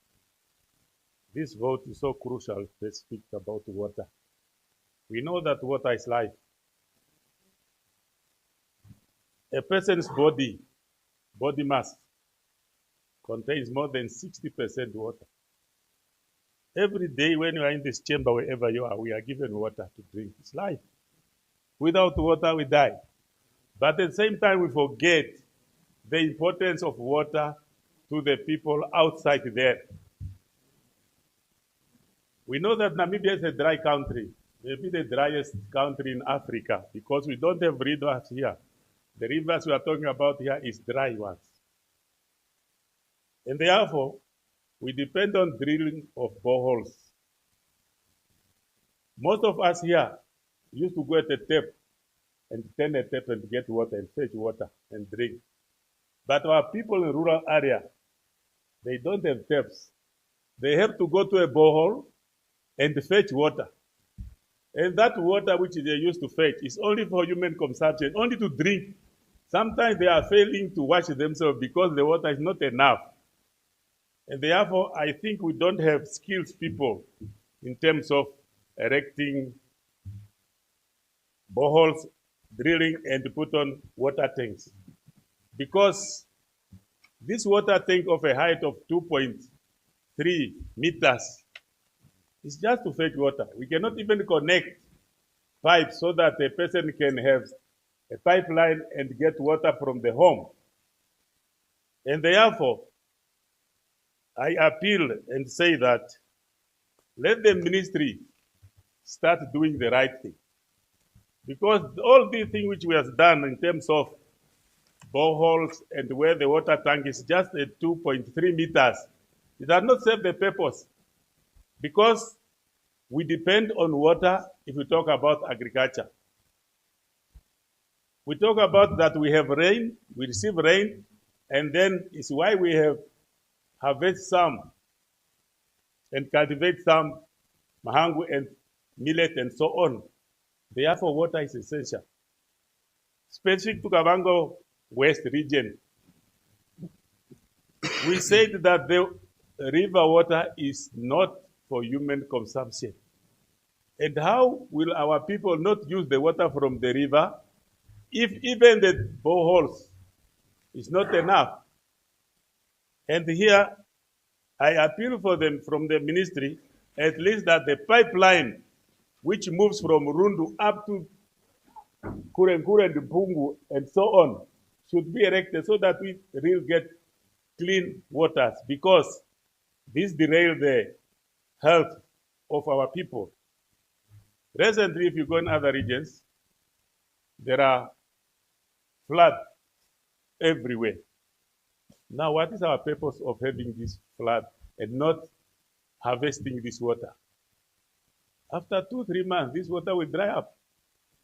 And now, why are we not having a capacity at least to harvest this water in one or another way? Therefore, I think this is very important that we have to go outside somewhere there, outside the box, and even have additional skilled people who can really think out of the box so that we can have water as a permanent solution to our people. With that, I wish that even the committee, there is a chairperson of the pump committee in each and every region.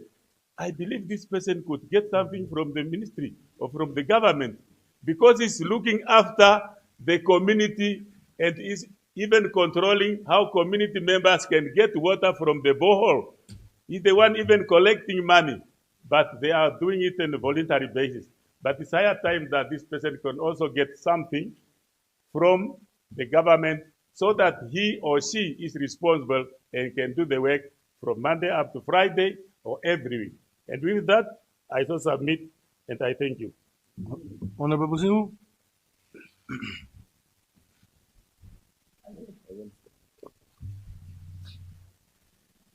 Thank you so much, Honorable First Vice Chair, honorable members. A reminder that I still have a built-in automated device for the velocity in the background. This is a very important vote that we are discussing, especially water. And everyone here knows that we have an aging infrastructure on water. in the whole country. And the infrastructure which is there, they were manufactured in India and brought here in Namibia 1992, somewhere there. Calculate how many years is that. And when one is broken, there's no way you can get any chain or either any part that can replace that. And it is therefore that we are appealing to the ministry responsible that at least there should be a makeshift that we should have to do in order to help our people to fetch water. For the first time when I came to Vindu, I could see people from Kavango struggling, pushing water on the road. I don't know whether you have realized that. And then it's high time that we really need to make sure that it's realized that people could have access to water at every distance that they can walk.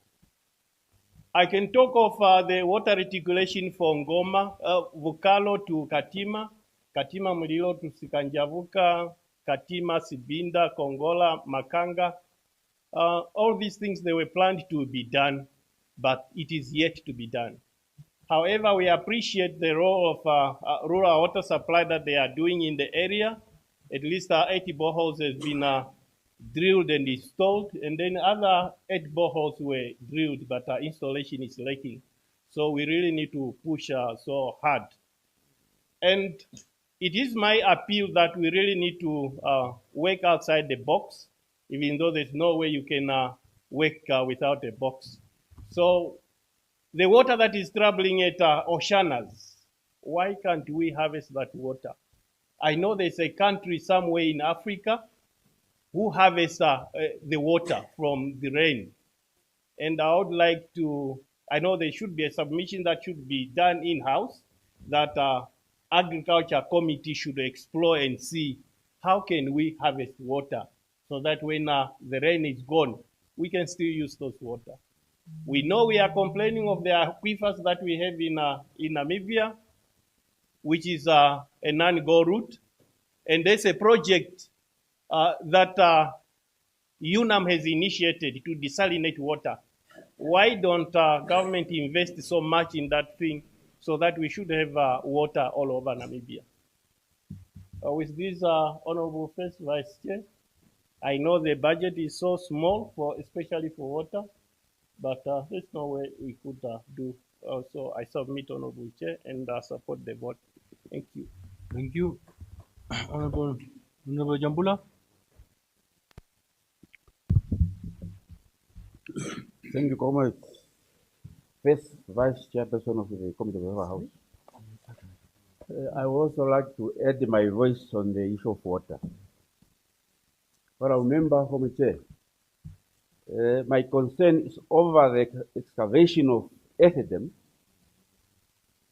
The Department of Rural Water Supply should consider the excavation of Ethedam in Omtere and Orukonda constituency, Oshkoto region, at Omapopo area, at what thousand animals are being raised, but they are getting water from the water tap, which is very expensive.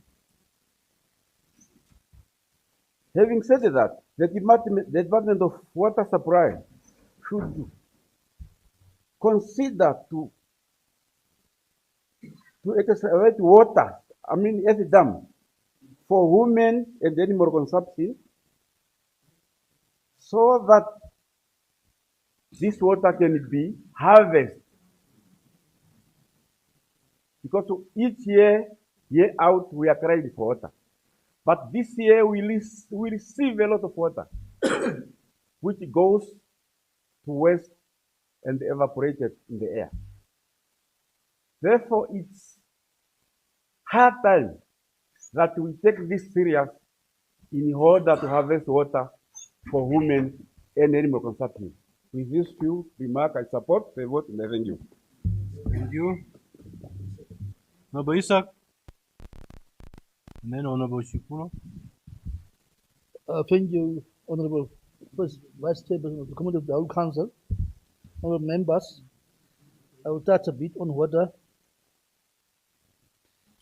The two regions, Hatap and Karas, is dependent from the underground water, which is from the boreholes. In specific area, in Kribion constituency, we are struggling for a very long time for south block. The underground water is not suitable for human and livestock consumption. And as a result of that, the farmers in that areas, they are receiving water from NEM water. And NEM water is operating on a cost recovery basis, as you know. And these people are not in a position to answer these payments. People are out, people are unemployed, and livestock numbers have reduced drastically. They cannot afford to pay these bills. And the bill is now standing over $300,000. I am humbly requesting the ministry, even the current Prime Minister is aware of this problem. It is coming along with this problem of Kribion constituency, so that this amount must be wiped off for the people. The other thing is, there is a pipeline which is supplying water from water to Kribion, or a pipeline. It's a place nearby Marindal, transporting water from with the pipeline to Kribion. That pipeline must be now over 60 years. If I'm staying in Kribion for over 40 years, and it was already there, so it's a very aging pipe, that one. And now and then we have a pipe burst.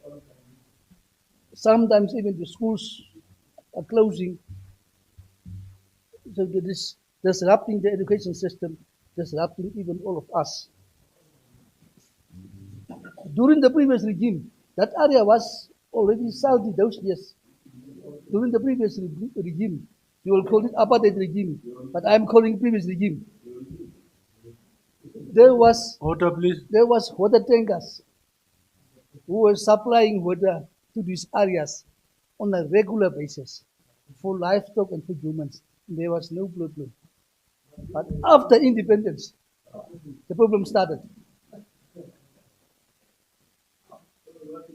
What I'm recommending now is, please, this government, Ministry of Agriculture, Fisheries, Water and Land Reform, the new minister, the female one, please go to Kribion constituency.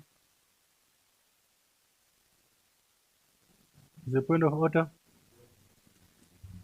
Yeah, thank you very much, Honorable First Vice Chairperson, Honorable Member.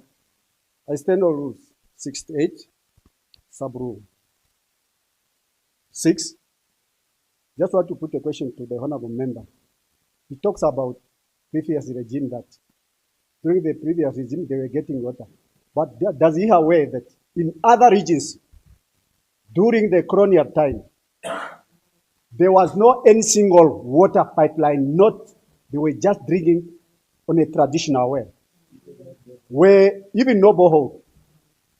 Are you aware of that? And you are happy that during the colonial regime, these people have been suffering along.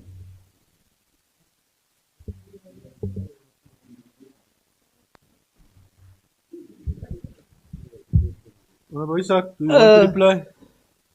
Thank you, First Vice Chairperson of the Committee of the Old Council. I will recommend that the government must provide.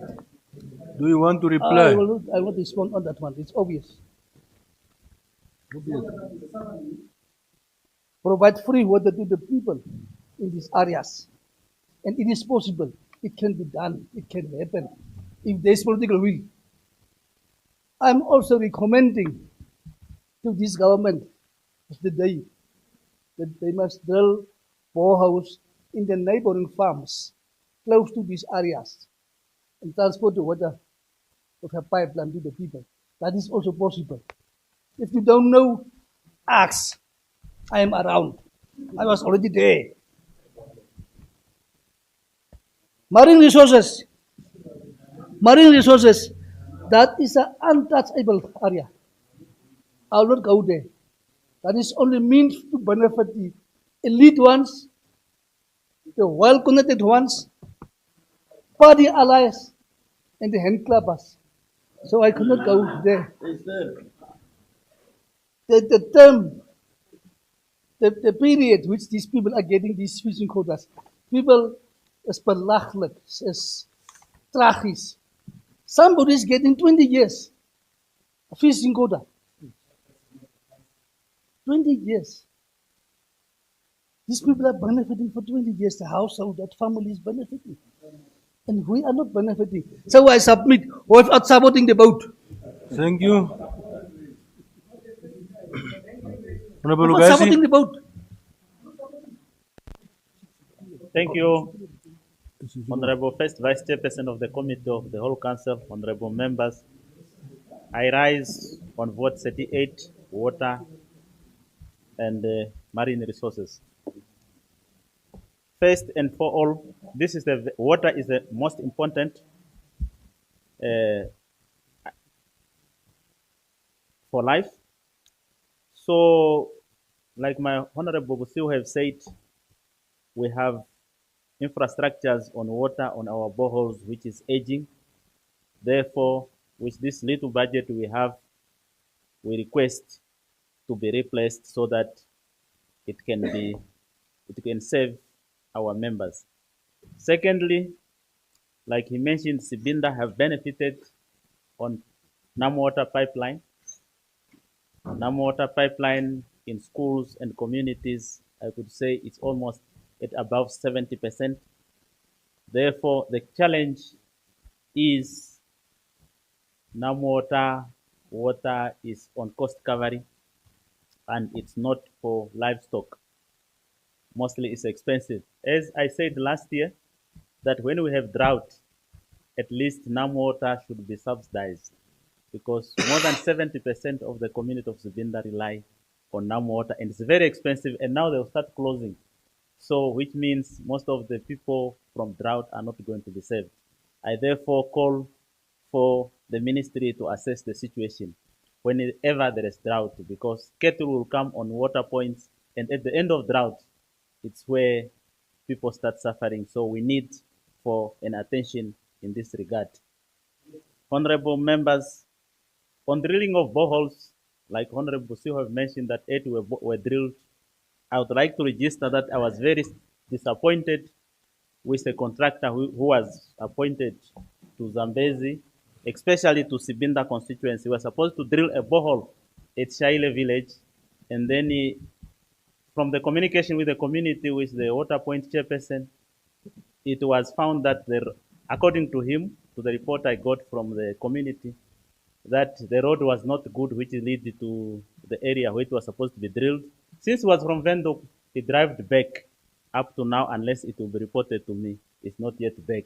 We are struggling to get hold of him. So he's from Vendo. So this is a great disappointment that the community is still looking at me and say, Councillor, where are the contractor?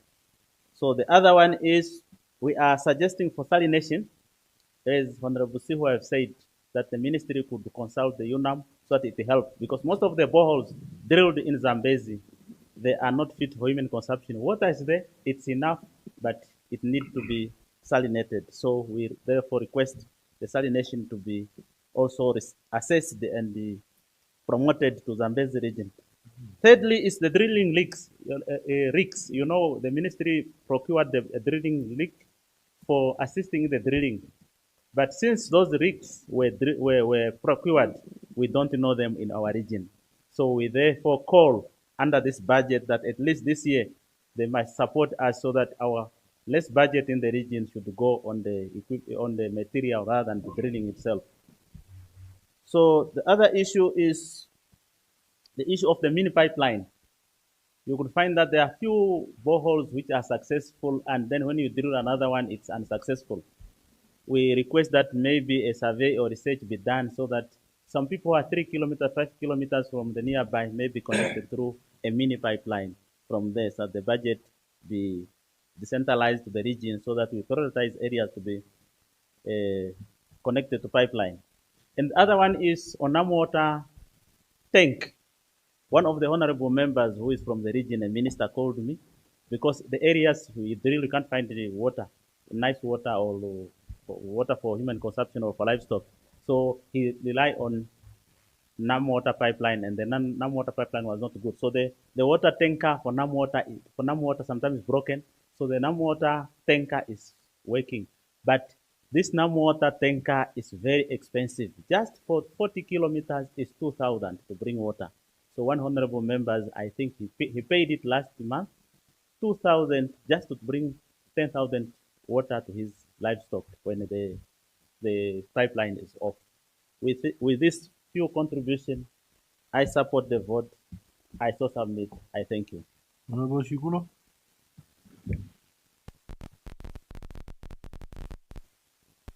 Thank you very much, Honorable First Vice Chairperson of the Committee of the Whole Council, Honorable members. My name is also, I will be very brief. I will start that we are talking about the crucial, this vote is very important. Water is life, as the others have said before. The regions of Omsati, Okunene, Oshana, Oshikoto, and Ohangwena continue to suffer lack of access of potable water and lower water pressure. Community and their animals walk long distances to the nearest water points. At the times, they find no water. In the process, some of the animals died. The ministry and Nam Water must seriously and urgently address this issue of access to water and lower pressure. The repair and the maintenance of water infrastructure need serious attention.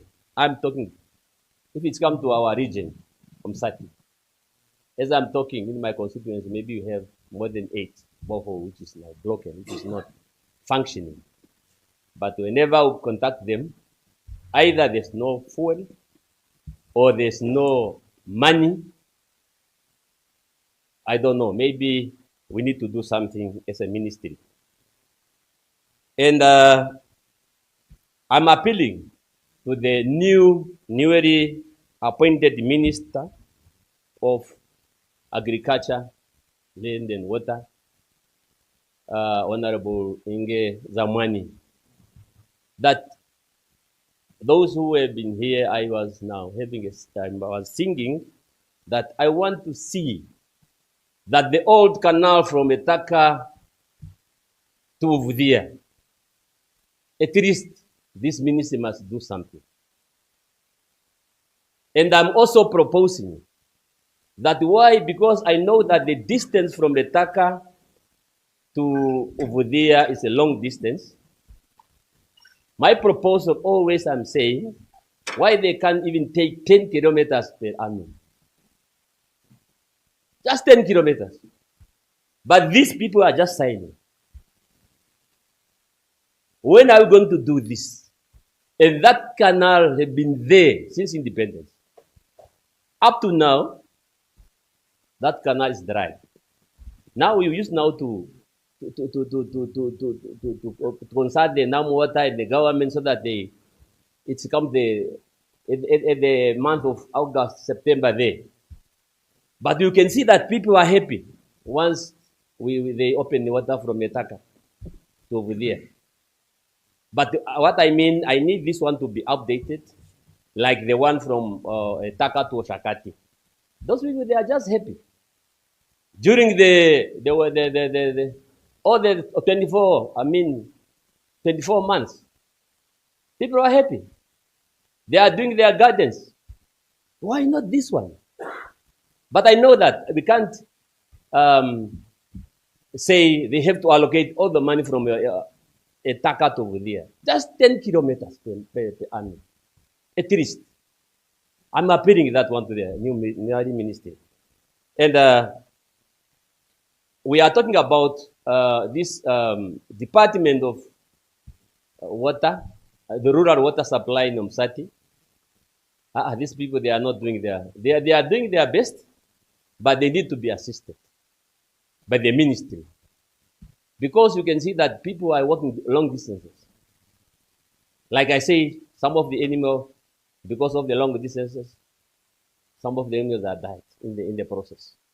So, with these few words, I support the vote and I so submit, Honorable First Vice Chairperson. Thank you so much. Honorable Bangu, then Honorable Rocco. Thank you, Honorable First Vice Chairperson of the Committee of the Whole Council. So I want to start by saying that as the Vice Chairperson of the Committee of Agriculture, Environment, and Resources, Environment, I've taken note about what you have said, Honorable Pusif, Honorable Chikulo, and others, that during our engagement, with the ministry, we'll still raise those issues up. Yes, I remember the issue of the canal. It's long overdue, need to be addressed. Honorable Member, I want firstly to thank the Ministry of Agriculture, especially the Department of Rural Water Supply, especially in our region. They are trying their level best, regardless of the little resources that they have, but they are trying their level best. And I want to salute them for that. And secondly, I also want to thank the Ministry of Agriculture. Our Committee on Agriculture engaged them on the 25th of February 2022. By that time, under the leadership of Dr. Ngorari, was then heading the department, plus a team. I want to thank them because most of the issues that we addressed there, at least it has been implemented, especially the issue of the drilling of boreholes, the excavations of F-dams, was also discussed there. And I'm happy to hear that at least have started, even though not yet completed, but have already started in other regions, excavating F-dams. And that is a way to go, and I think the project should continue. Honorable members, and in that meeting as well, the ministry promised, in fact, they already acquired through 2 drilling rigs, as well as 6 tanker trucks. But in our region, especially Kavango East, we heard about that drilling rig maybe in Kavango West. I'm not sure if it's working now because it had the mechanical issues. We haven't yet received it in the region. And I'm appealing to the ministry.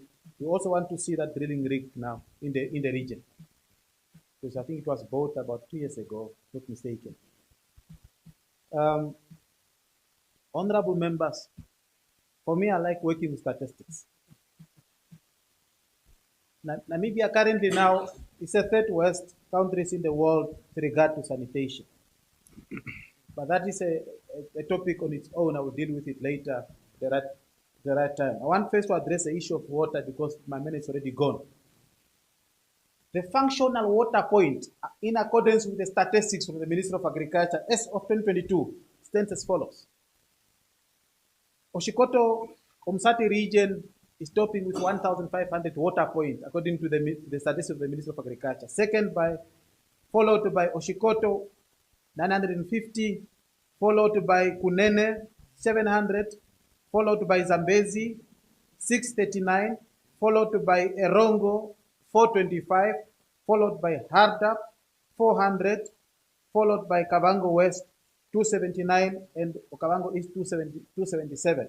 I left out Oshikoto, Ochizonjupa because the statistics of Ochizonjupa is even very much higher. Now, on the basis of these statistics, which is with the Ministry of Agriculture, clearly you can see the number of boreholes or water point in Kavango East is a challenge. And I'm appealing to them, please, the ministry must put in more effort so that they can drill more boreholes there.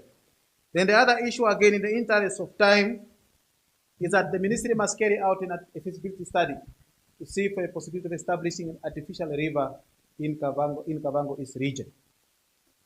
Lucky enough, myself and Honorable Mdini here, we're lucky that we helped the ministry in the drafting of the water regulations. And in that regulation, we put it out very clearly that every household should have access to about 1 kilometer to a water point.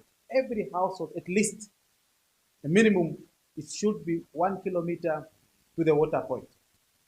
And we're appealing to the ministry that a lot of resources need to be invested in this. But I'm worried that this budget for this year for water and marine resources is not enough. Because last year, water alone received 1,038 million, and now this year, Water and Marine Resources, the budget has been reduced to 956,475,000, which is not enough. The money is not enough. So I'm appealing to the Minister of Finance, either maybe during the budget review, an additional 1 billion must be added to this department, because both water and marine resources are very important components. And also, notwithstanding what the other honorable members have said, I also fully agree that regional council must also be allocated fishing quotas. Thank you very much, and I so submit and I support the vote in my minutes. Thank you, Honorable Goawa. And then, Shibwe. Thank you, First Vice Chairperson of the Committee of the Whole Council. Let me contribute to this vote of 38, water and marine resource. Honorable First Vice Chairperson, honorable members, I think I will be a full person, but the councillor is now here of Hobabes constituency. Hobabes constituency, honorable First Vice Chairperson, the dam is empty. And we know that we are saying that we receive rain this year. We receive heavy rain, but that dam is empty. And when you are in Hobabes, I can tell you from 10 p.m., the municipality is closing water until 6 p.m. Reason being, there is not enough water. And what is this reason? And I call upon the Ministry of Water, Agriculture, Water, Land Reform and Marine Resources. The reason hereby is now the surrounding commercial farmers that constructed their earth dams. So whenever the rain is raining, this water cannot reach Hobabes because they are now at the earth dam. And I call upon the ministry so that he can visit these commercial farms and they must demolish these earth dams in order for the town to have water. And I remember the previous Minister Sledman, we spoke about it, and he even agreed and say that it's illegal for the commercial farm to construct earth dam in their commercial farms without the consent of the ministry. But this is what is happening. So, and I call upon the ministry to act fast in that matters. The other issue that I can support, I see that the honorable members are not supporting it, but I also support the honorable Amunjenji. And I remember in our house here, we spoke tooth and nail. And we say that the quota, the fishing quota must allocate it to the regions in order for the regions to benefit from there. We should not allow the fishing quota to go to an individual.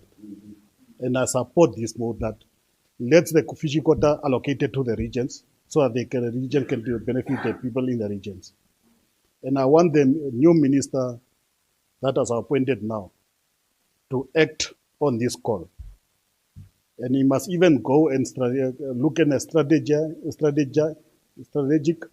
that was now put by the former minister that is now arrested or that is now innocent, Honorable Hengari.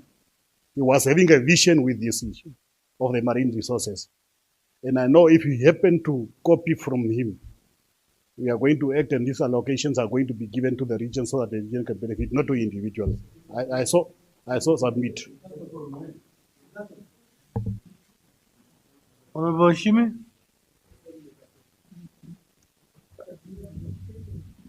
Thank you very much, Noble, First Vice Chairperson of the Committee of the Whole Council. Now, mine is just a short observations that many of the honorable members are talking about the excavation of the earth dams in rural areas.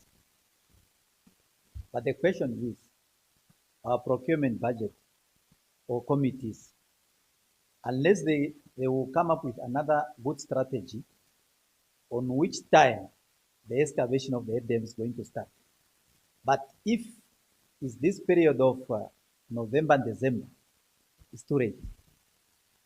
We should come up with another strategy on how to appoint the, on which time we should appoint the contractors. But if late, maybe August, then when the rain is about to come around October in some areas and in some areas in November, at least we have started already or finished with either with 3 or 4. But if we go up to the month of October, November there, it will be very, very much very late, and we cannot able even to do anything. In some regions, those who have received this money for the FDMs, some they manage just to go for 2 or 3. The rain is already there. So I think it's not good. We should prioritize on when to release the money for the FDM excavations. Otherwise, it will be too late. And again, to give 5 or 6 FDM on one company, it's not easy. Minimum, if then is to get some sources of income, minimum, maximum 3 is better, then the rest to another company as well. But a company of 10, to be given 10, to construct 10 FDMs, I don't think such a company is going to manage. And we want the progress and service delivery to our people. But we are burdening a lot of work at one company. It's very late. It's not going to be possible for such a company to manage in those too short of period of time to finish 10 of them in the regions. And I would like also us to do like this, at least at each and every financial year, 5 constituencies to receive 1 of them in each financial year. By doing so, then we will see the progress. For example, in Omsati, last financial year, we received only 2. But other regions received 8 or so. But if we budget according to the constituency of 5, of the ratio of 5 or 3 per each financial year, we observe the progress. I think we need to go along with a good improvement and the proactive, so that we can make sure that what we want to achieve in 5 years' term, we've managed to achieve that one. It was just a short observation, Honorable First Vice Chairperson. I saw something. Thank you very much. Thank you, Honorable Kabruta. Now, Honorable Garab, after Kabruta. Thank you, Honorable First Vice Chairperson of the Committee of the Whole Council. I would like to contribute to Vote 38, and only on the part of water. You see, in the dry southeastern part of our country, we have what is called a transboundary aquifer. And this transboundary aquifer even extends into Botswana and South Africa. In Namibia, it covers Omaheke, Hardap, and Karas. And you see, if one look at that body of water, of course we know an aquifer is an underground body of water. That aquifer covers or provides water, drinking water, year-round to at least 8 settlements, being Aminuis, Onderombapa, Leonardville, Waganas, Aranos, Stampriet, Gogas, and Kois. And it provides, yes, let's add corridor, I didn't know, but thank you. Not only drinking water, but also water for irrigation projects, for farms, for tourism lodges. Now, not long ago, uranium deposits were discovered there. At the Water Symposium earlier in the year, I spoke about this issue. And there were high-ranking people that were not very happy when I spoke about that. Because I know they've been taken overseas on fully paid trips to influence the decision to have these uranium mines approved. Now listen very carefully to me. You know, 95% of this groundwater is used for farming and household consumption. But it is disturbing to see that 3.3 million hectares of land is already covered by EPLs. Knowing that this water is there, we knew the water was there before we discovered the uranium. That means about 53% of the area that's covered by the transboundary aquifer is covered by EPLs. And it is said that there is a group that pushes for this uranium. Yeah, we need economy, but we've got more uranium in the western side of the country than over there. Why don't we concentrate there and preserve our water, which we say is so scarce? You see, the problem is what they intend to do is to use what is called in situ leaching process. Honorable Karab would understand better than any of us. It is where you drill a hole, you have a solution that you pour into the hole, you extract it after it has dissolved the uranium, but it's not only uranium that's there. There are other heavy metals there that's also being dissolved by that leaching. And the problem is you cannot track the path of that solution. You cannot say it will start here and end there. What does it mean? We may dissolve other heavy metals which may infiltrate the area and contaminate the water. And I would really like to call on our government to be very, very cautious when it comes to allowing mining in an area that covers such a, where water is that covers such a huge area. Omaheke, Hardap, Karas, Botswana, South Africa. Is it really worth it for the few pennies that we make on our international mining agreements to contaminate our water? I would really caution our government to be careful when we negotiate that. I so submit, I hope we could get more time to talk about these very important issues, but I so submit without supporting the vote. Thank you, Honorable Garab.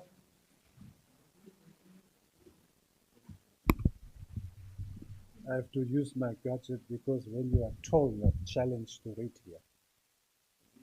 Honorable First Vice Chairperson of the Committee of the Whole Council, honorable members, allow me to extend my congratulations to Her Excellency, President Netumbo Nandi Ndaitwah, on her historic election as the first female president of the Republic of Namibia. Her ascension to the highest office is a testament to her unwavering dedication, exemplary leadership, and the trust bestowed upon her by Namibian people. In the same vein, allow me to congratulate Her Excellency, Deputy President Lucia Bedboe, first intake and fellow student of the Swabo Party School. Her appointment reflects the Swabo Party's commitment to nurturing and recognizing capable leaders within its ranks. Furthermore, I commend the Right Honorable Prime Minister, Honorable Comrade Elian Gurare, and Deputy Prime Minister, Honorable Comrade Natangwe Ifete, on their respective appointments. Their leadership roles are pivotal as we continue to strive for national development, national resources, beneficiation, and unity. Together, this leadership teams embodies the principles and visions of Swabo Party steering Namibia towards future of inclusivity, prosperity, and resilience. Honorable First Vice Chairperson of the Committee of the Whole Council, honorable members, water management in combat Namibia has become a critical issue due to the interplay between mining operations, community needs, and national water supply strategies. The Combat mine, historically prone to flooding, has faced significant pumps failure and water management issues. In January this year, 2025, both main dewatering pumps failed, leading to suspension of underground mining operations due to flooding rates. This incident resulted in the retrenchment of plus/minus 533 mine workers, highlighting the socio-economic impact of water management failures. Combat community relies on water supply by the mine. The mine's dewatering process not only facilitates mining operations, but also provides water to settlements. Interruptions in this process can jeopardize the community water supply. Beyond local needs, the water extracted from Combat mine contributes to Namibia's broader water supply. The dewatered water is channeled into reservoirs near Windhoek, aiding in addressing water shortages in central Namibia. This underscores the mine's role in national water security. The mine has invested in powerful submersible pumps and backup generators to manage water levels effectively. However, the 2025 pump failures revealed vulnerabilities in the system, leading to operational halts and community water supply concerns. NamWater's attempted involvement in Combat water supplies has been a point of contention. Efforts from NamWater to try and install water meters and charge the community for water they don't pump will not be entertained, particularly when the neighboring farmers are receiving water free of charge from the same shaft. This situation calls for transparent policies and equitable water distribution practices. In conclusion, water management in Combat is a complex issue involving mining operations, community welfare, and national interests. Addressing these challenges requires coordinated efforts, transparent policies, and sustainable infrastructure to ensure reliable water supply for all stakeholders. Honorable First Vice Chairperson of the Committee of the Whole Council, honorable members, I so submit and support the bill. Thank you, Honorable Abuskachni.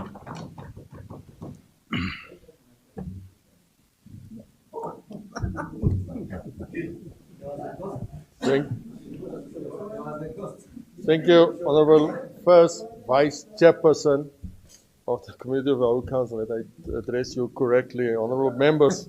Honorable Garab, can you switch off? Oh, yeah. Water is one of the most commodious of the extensions of mankind. There is no way that a human being can live without water. Yet mankind can live without luxury. Having said that, here I am referring to Stampriet Water Aquifer and the uranium mining initiative. Mankind can exist without uranium, but not without water. Stampriet Aquifer covers a huge area of Namibia, which is stretched into neighbor countries like South Africa and Botswana. Uranium mining will result the underground water being polluted. Polluted of water is this aquifer will destroy our economy in almost all respects, especially the agriculture sector, which is one of the pillars of our GDP. Honorable First Vice Chairperson, honorable members. On top of that, I have just said the ownership of our natural resources is another source of worry. The government in a minute is a minority shareholder in our natural resources. Deposit instead of being the ownership. Proceed of our natural resources only benefit a few and elite of the political well-connected. Therefore, the Minister of Agriculture, Water and Land Reform and the Mine Resources need to consider in a depth audit on our marine resources. Parliamentarians are shareholders and more than our fish companies. at the expenses of the majority of the people. Let us lead our people with integrity. I'm calling to the government to call all natural resources in mining inhabited to take a stock of ownership of such natural resources. Economic achievements from proceeds for the natural resources in the strive to enhance livelihood for our people. And lastly, the Neckartal Dam is a big question that is raised and standing still for the past 4 years. I appeal to the minister, if she doesn't have any question or answers to this question, please come and ask our farmers. We will assist. Let us safeguard our natural resources and most basic commodities to take into account future generations of our nation and self-sufficient of the Namibian people. So I thank you. Any Honorable Goko and then Honorable Nambondi. Yeah, thank you very much, Honorable First Vice Chairperson of the Committee of World Council. Mine is just a short on this one, but I think when we are talking about water, it's supposed even before we go to other needs, it's the one to prioritize first. Because everything which we are doing is water.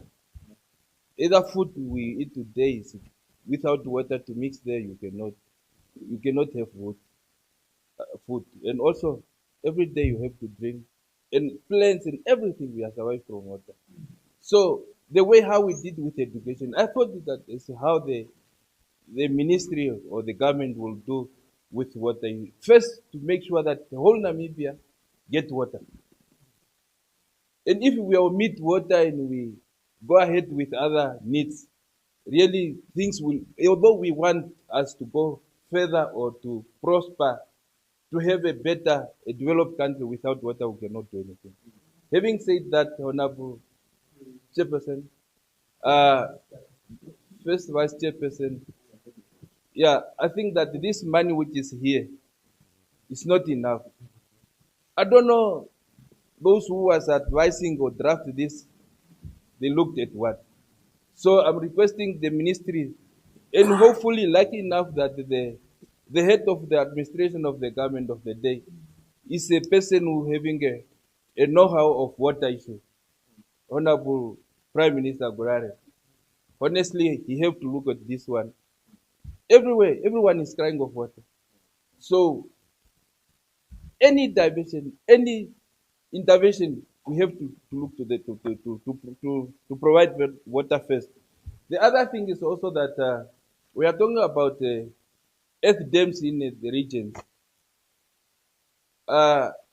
Today, since yesterday and today, we talked some bills and which is scraping councillors from to be part of. But when you see here, technocrats, they even forget that what time we have to come up to excavate earth dams. What the chief whip have said here is very clear, 100%. But on that board, if there was a councillor who knowing what is happening on the ground, he could just advise straightforward that let me do this and this, and you cannot even give 5 SDMs to one contractor. What are we saying? It's wrong. I think that the minister here really have to relook. I know that she's new. I'm not encouraging her to force matters, but she have to take care that we have to have water within the whole country. I know that in my constituency there is some places people are reside there for many years, but they have to go a distance. Instead of just to drill boreholes at Ndauka or Kaumbamenye, people have to go to Etanga, which is about 15 kilos every day. Children and old people. So I'm encouraging that the minister have to make sure that at least the whole Namibia have to be covered with water first before we go to other needs. The other thing is the this marine. People have eaten a lot for 35 years. Let me change direction. Yes, regional council must, these things, whenever it's coming to the regional, the 14th regional council. So those, all the inhabitants, they will taking a benefit from there. But if we took only for Lukaisi and Chimtambo here, it will not. People will not benefit. And this is the resources for the whole nation. It's not for those individual people. So, Honorable First Vice Chairperson, I think that really what we discuss here is will be taken care by those who are responsible, and this money is not enough. So I'm requesting that we have to considerate of supplying or make a provision of water to our people within the country. Thank you. Honorable Nambondi, thank you. Thank you so much, Honorable Honorable First Vice of the Committee of the whole House. I just only observed some things here regarding to the price charged per borehole. Honorable Kazongo Winner narrated one day here that their constituency, company used to charge from up to 500,000 per bowl. While Shikoto and Hangwena, the company used to charge from 200 to 350 per bowl. But it's according to the meters. For example, 150 meter, company used to charge from 200, while 150 meter, company used to charge at least from 200,000. While if it's too deep to 200 meters, is where they raise up to 350 meters per borehole. Yes, I understand maybe that some regions they are locked and so on, but at least it's a higher time now the ministry to come up with a ceiling, not let the company to charge the government what they are feeling, or otherwise it is possible. It is also a time to think about the government to purchase borehole drill machine, even for 2 regions. Then I think by doing that, we can save more funds rather than to those companies charging exorbitant price from the government coffer. I so submit. Thank you very much, Honorable. Any further discussion? Any objection? I see none. Agreed to? Honorable members, when we look at our time, it's almost 1:45, and then we still have 3 more votes to go through. So can we then, by indications, show that we can then finish the 3 remaining votes? Then just Chaile once. Is that agreed? Okay. So if, okay, but you are switching on. Honorable Abraham, I see you. Okay. Okay, we are in agreement. Maybe also another thing that we need to consider. There is a lot of movement in and out, and then the other things, some members are already leaving. So let's also make sure that we also don't lose our quorum. So please, let's remain, and then just finish the 3 remaining ones. So now, I shall now put vote 35. 16, sorry, my apology. I shall now put vote 16, justice, with an amount of 94,091,000 Namibian dollars. Any discussion? Honorable Namunjinji? You see, this Ministry of Justice is from the habit of our standing committees. So, thank you very much, the first vice chairperson of the Committee of the Whole Council, honorable member. I just want to make a very small contribution to the Ministry of Justice. There is again a saying, delaying justice is denying justice. Justice delay is justice denied. Yes, we can swap it like this. It depends, will you study in Germany or you study in Britain? So, thank you. Continue. Thank you very much, Honorable. So, I think the Minister of Justice, they need to appoint more magistrates to deal with more cases to avoid postponement so that cases can be finalized on time. Because some cases are postponed because the magistrates are not there. And some cases are very small that should supposed to be finished on time. Again, when the magistrates postpone cases and not completed on time, it gives burdens to the Ministry of Home Affairs, Immigration, Safety and Security. Why I'm saying so? When these people taken, the case postponed, they have to be taken the police custody or they have to be taken back to the correctional facility. And now, who is going to feed these people? Is those ministries with those small budget. Therefore, if the magistrates, they continue postponing even small cases, the Minister of Justice, they need now to start sharing the feed cost with the Minister of Home Affairs so that they can also feel the pain.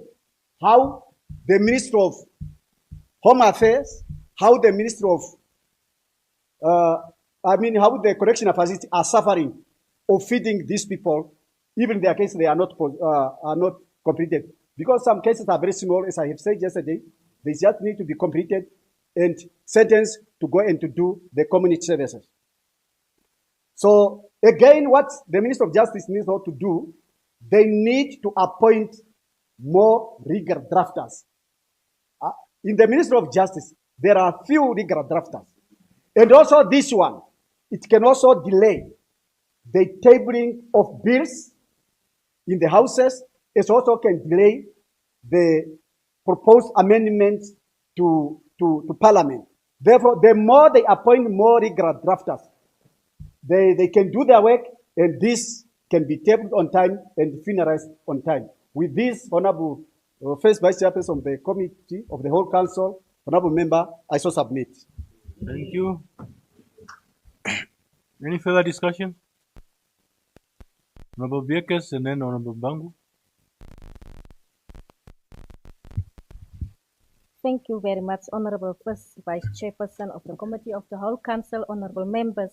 As a representative of a remote constituency, I stand to contribute to the vote under discussion. The Ministry of Justice is tasked with upholding constitutional rights, ensuring access to justice and protecting the rule of law. The rule of law is one of the paramount pillars on which democracy is founded. However, the 2025-2026 allocation lacks the strategic intent and urgency needed to address Namibia's deepening legal inequalities, particularly in underserved regions. Urban-rural justice gap. Legal aid application remains urban-centered. Many remote communities are forced to travel 100+ kilometers for basic legal services.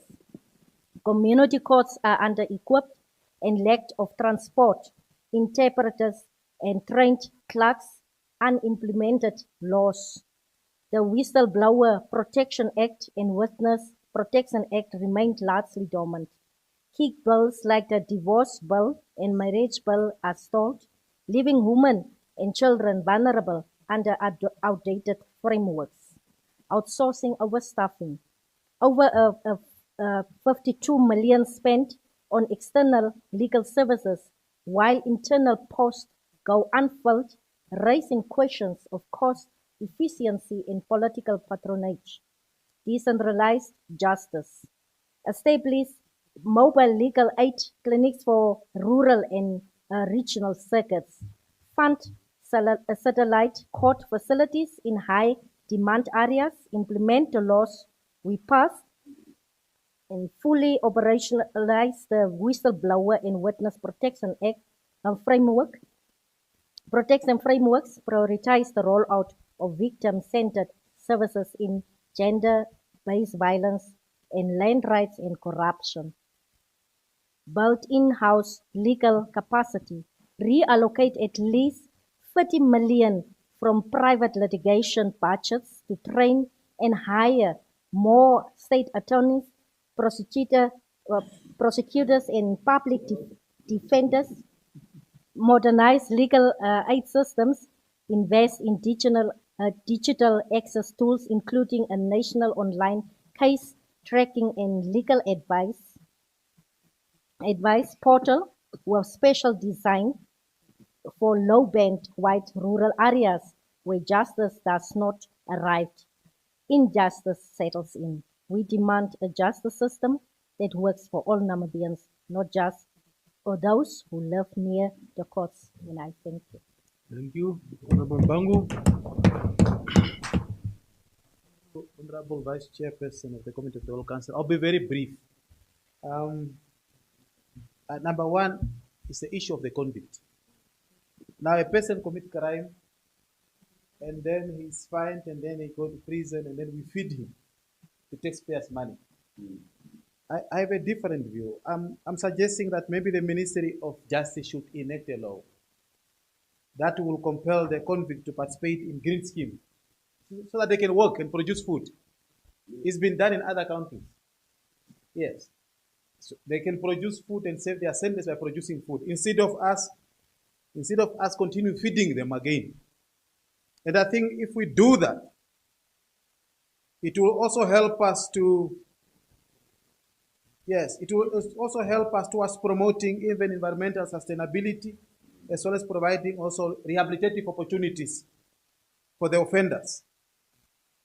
So that's one. And I want the ministry, my brother, Honorable Waiseman, to take this one very seriously. Let the convict work in order to produce food. And I think we can also be able to address the issue of food security, rather than just being kept in prison and then we have to continue feeding them again. And to some extent, the convicts are even enjoying. They're getting 3 meals. More than even the innocent people, innocent poor people that are in the villages or even in towns. Yes.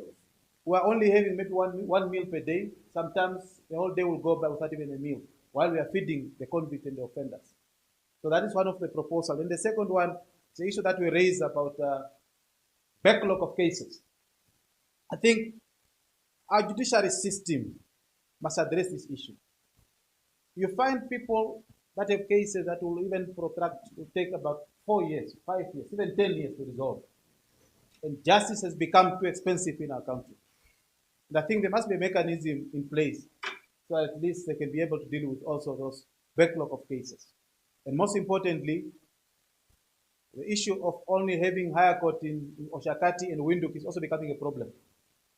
So areas like Rundu need also a higher court so that it can also help region like Kavango West, Kavango East, as well as Zambezi. But traveling from Zambezi to Windhoek becoming also too expensive, or even Rundu to Windhoek becoming too expensive. Also, the short submission on the vote, and I support the vote, and I thank you. Thank you. Any further discussion? Any objection? See none. Agreed to. I should now put vote 28, Electoral Commission of Namibia, with an amount of 647,813,000 Namibian dollars. Any discussion? Honorable Katura.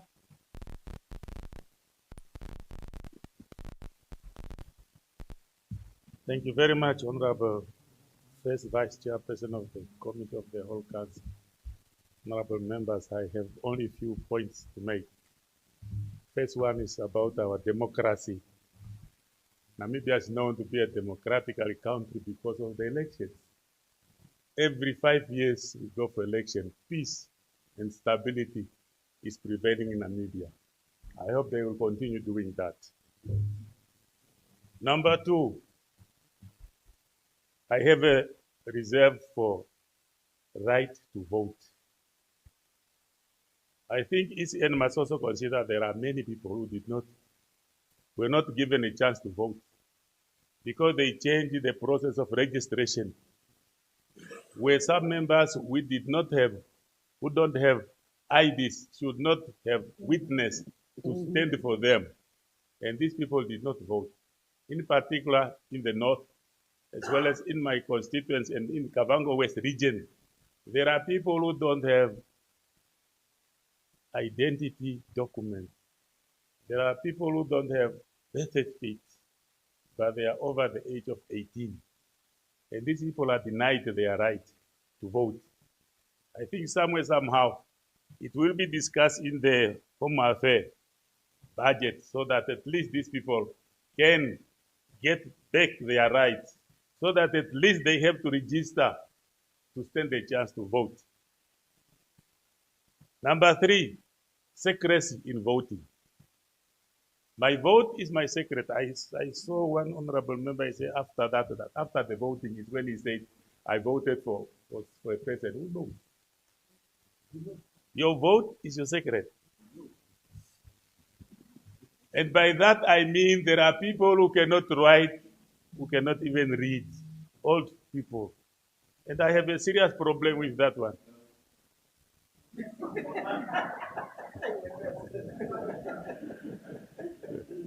Continue, honorable member. It's teasing me now. Very good. These people who cannot read and write, but they want to vote, old people and everyone, some people. And before coming to the booth, they did not even enter the booth, the polling booth. And this person coming to help said, what will I do? And these people even showing the indication outside the booth that on which position or what party will he or she vote. And you find also the same people who want to help these people. He's voting, helping for up to 10 people in a row. It's not true. It's not correct. I think somewhere, somehow, we have to look at this thing. I don't know what ECN is doing so that at least the secrecy in the voting process should prevail. And also the last one is too many spoiled ballot papers. If you look at this point also, it's why sometimes the vote cast is reduced, even the percentage of people who have their vote to be counted, because education, sensitization must also be done throughout the year from each end so that at least spoiled ballot is reduced. With those, and the last point is, this is also a serious one. During the discussion of the electoral bill last year, we also proposed that why can't these two elections be brought together, fused together to make it one? During the presidential National Assembly election, the regional councillor and local authority can also be done at the same time. Maybe for 2029 and 2030, it might also be a process because there are many advantages for this, where we reduce expenditure from the government side and also realign the government offices, in particular the National Assembly and the National Council. Honorable First Vice Chairperson of the Committee of the Whole Council, honorable members, I support the vote and I so submit. Thank you. Thank you. Any further discussion? Any objection? I see none. Agreed to?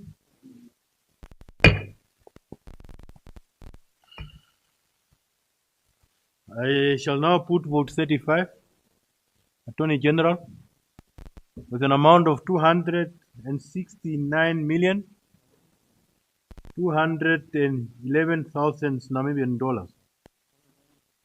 Any discussion?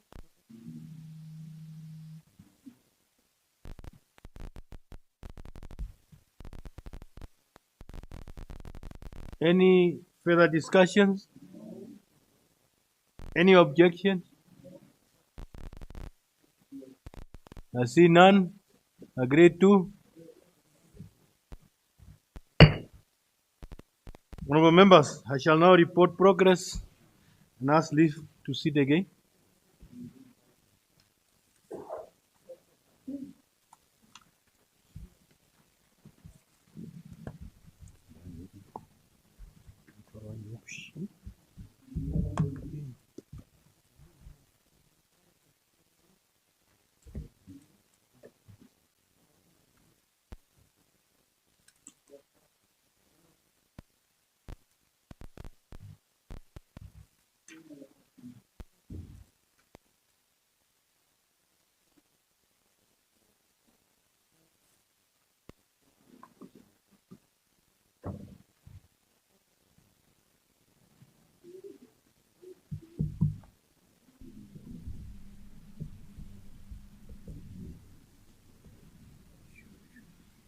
Honorable Vice Chairperson, the Committee of the Whole Council have gone through vote 29, vote 36, vote 38, vote 16, vote 28, and vote 35 of the Appropriation Bill, Bill 6 of 2025, and has agreed to the said vote.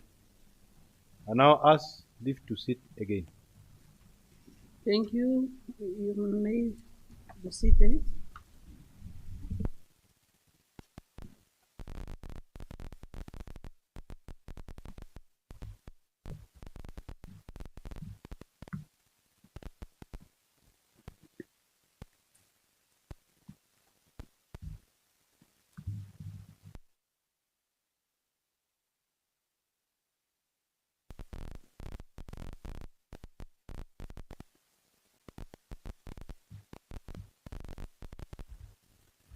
Honorable members, thank you very much.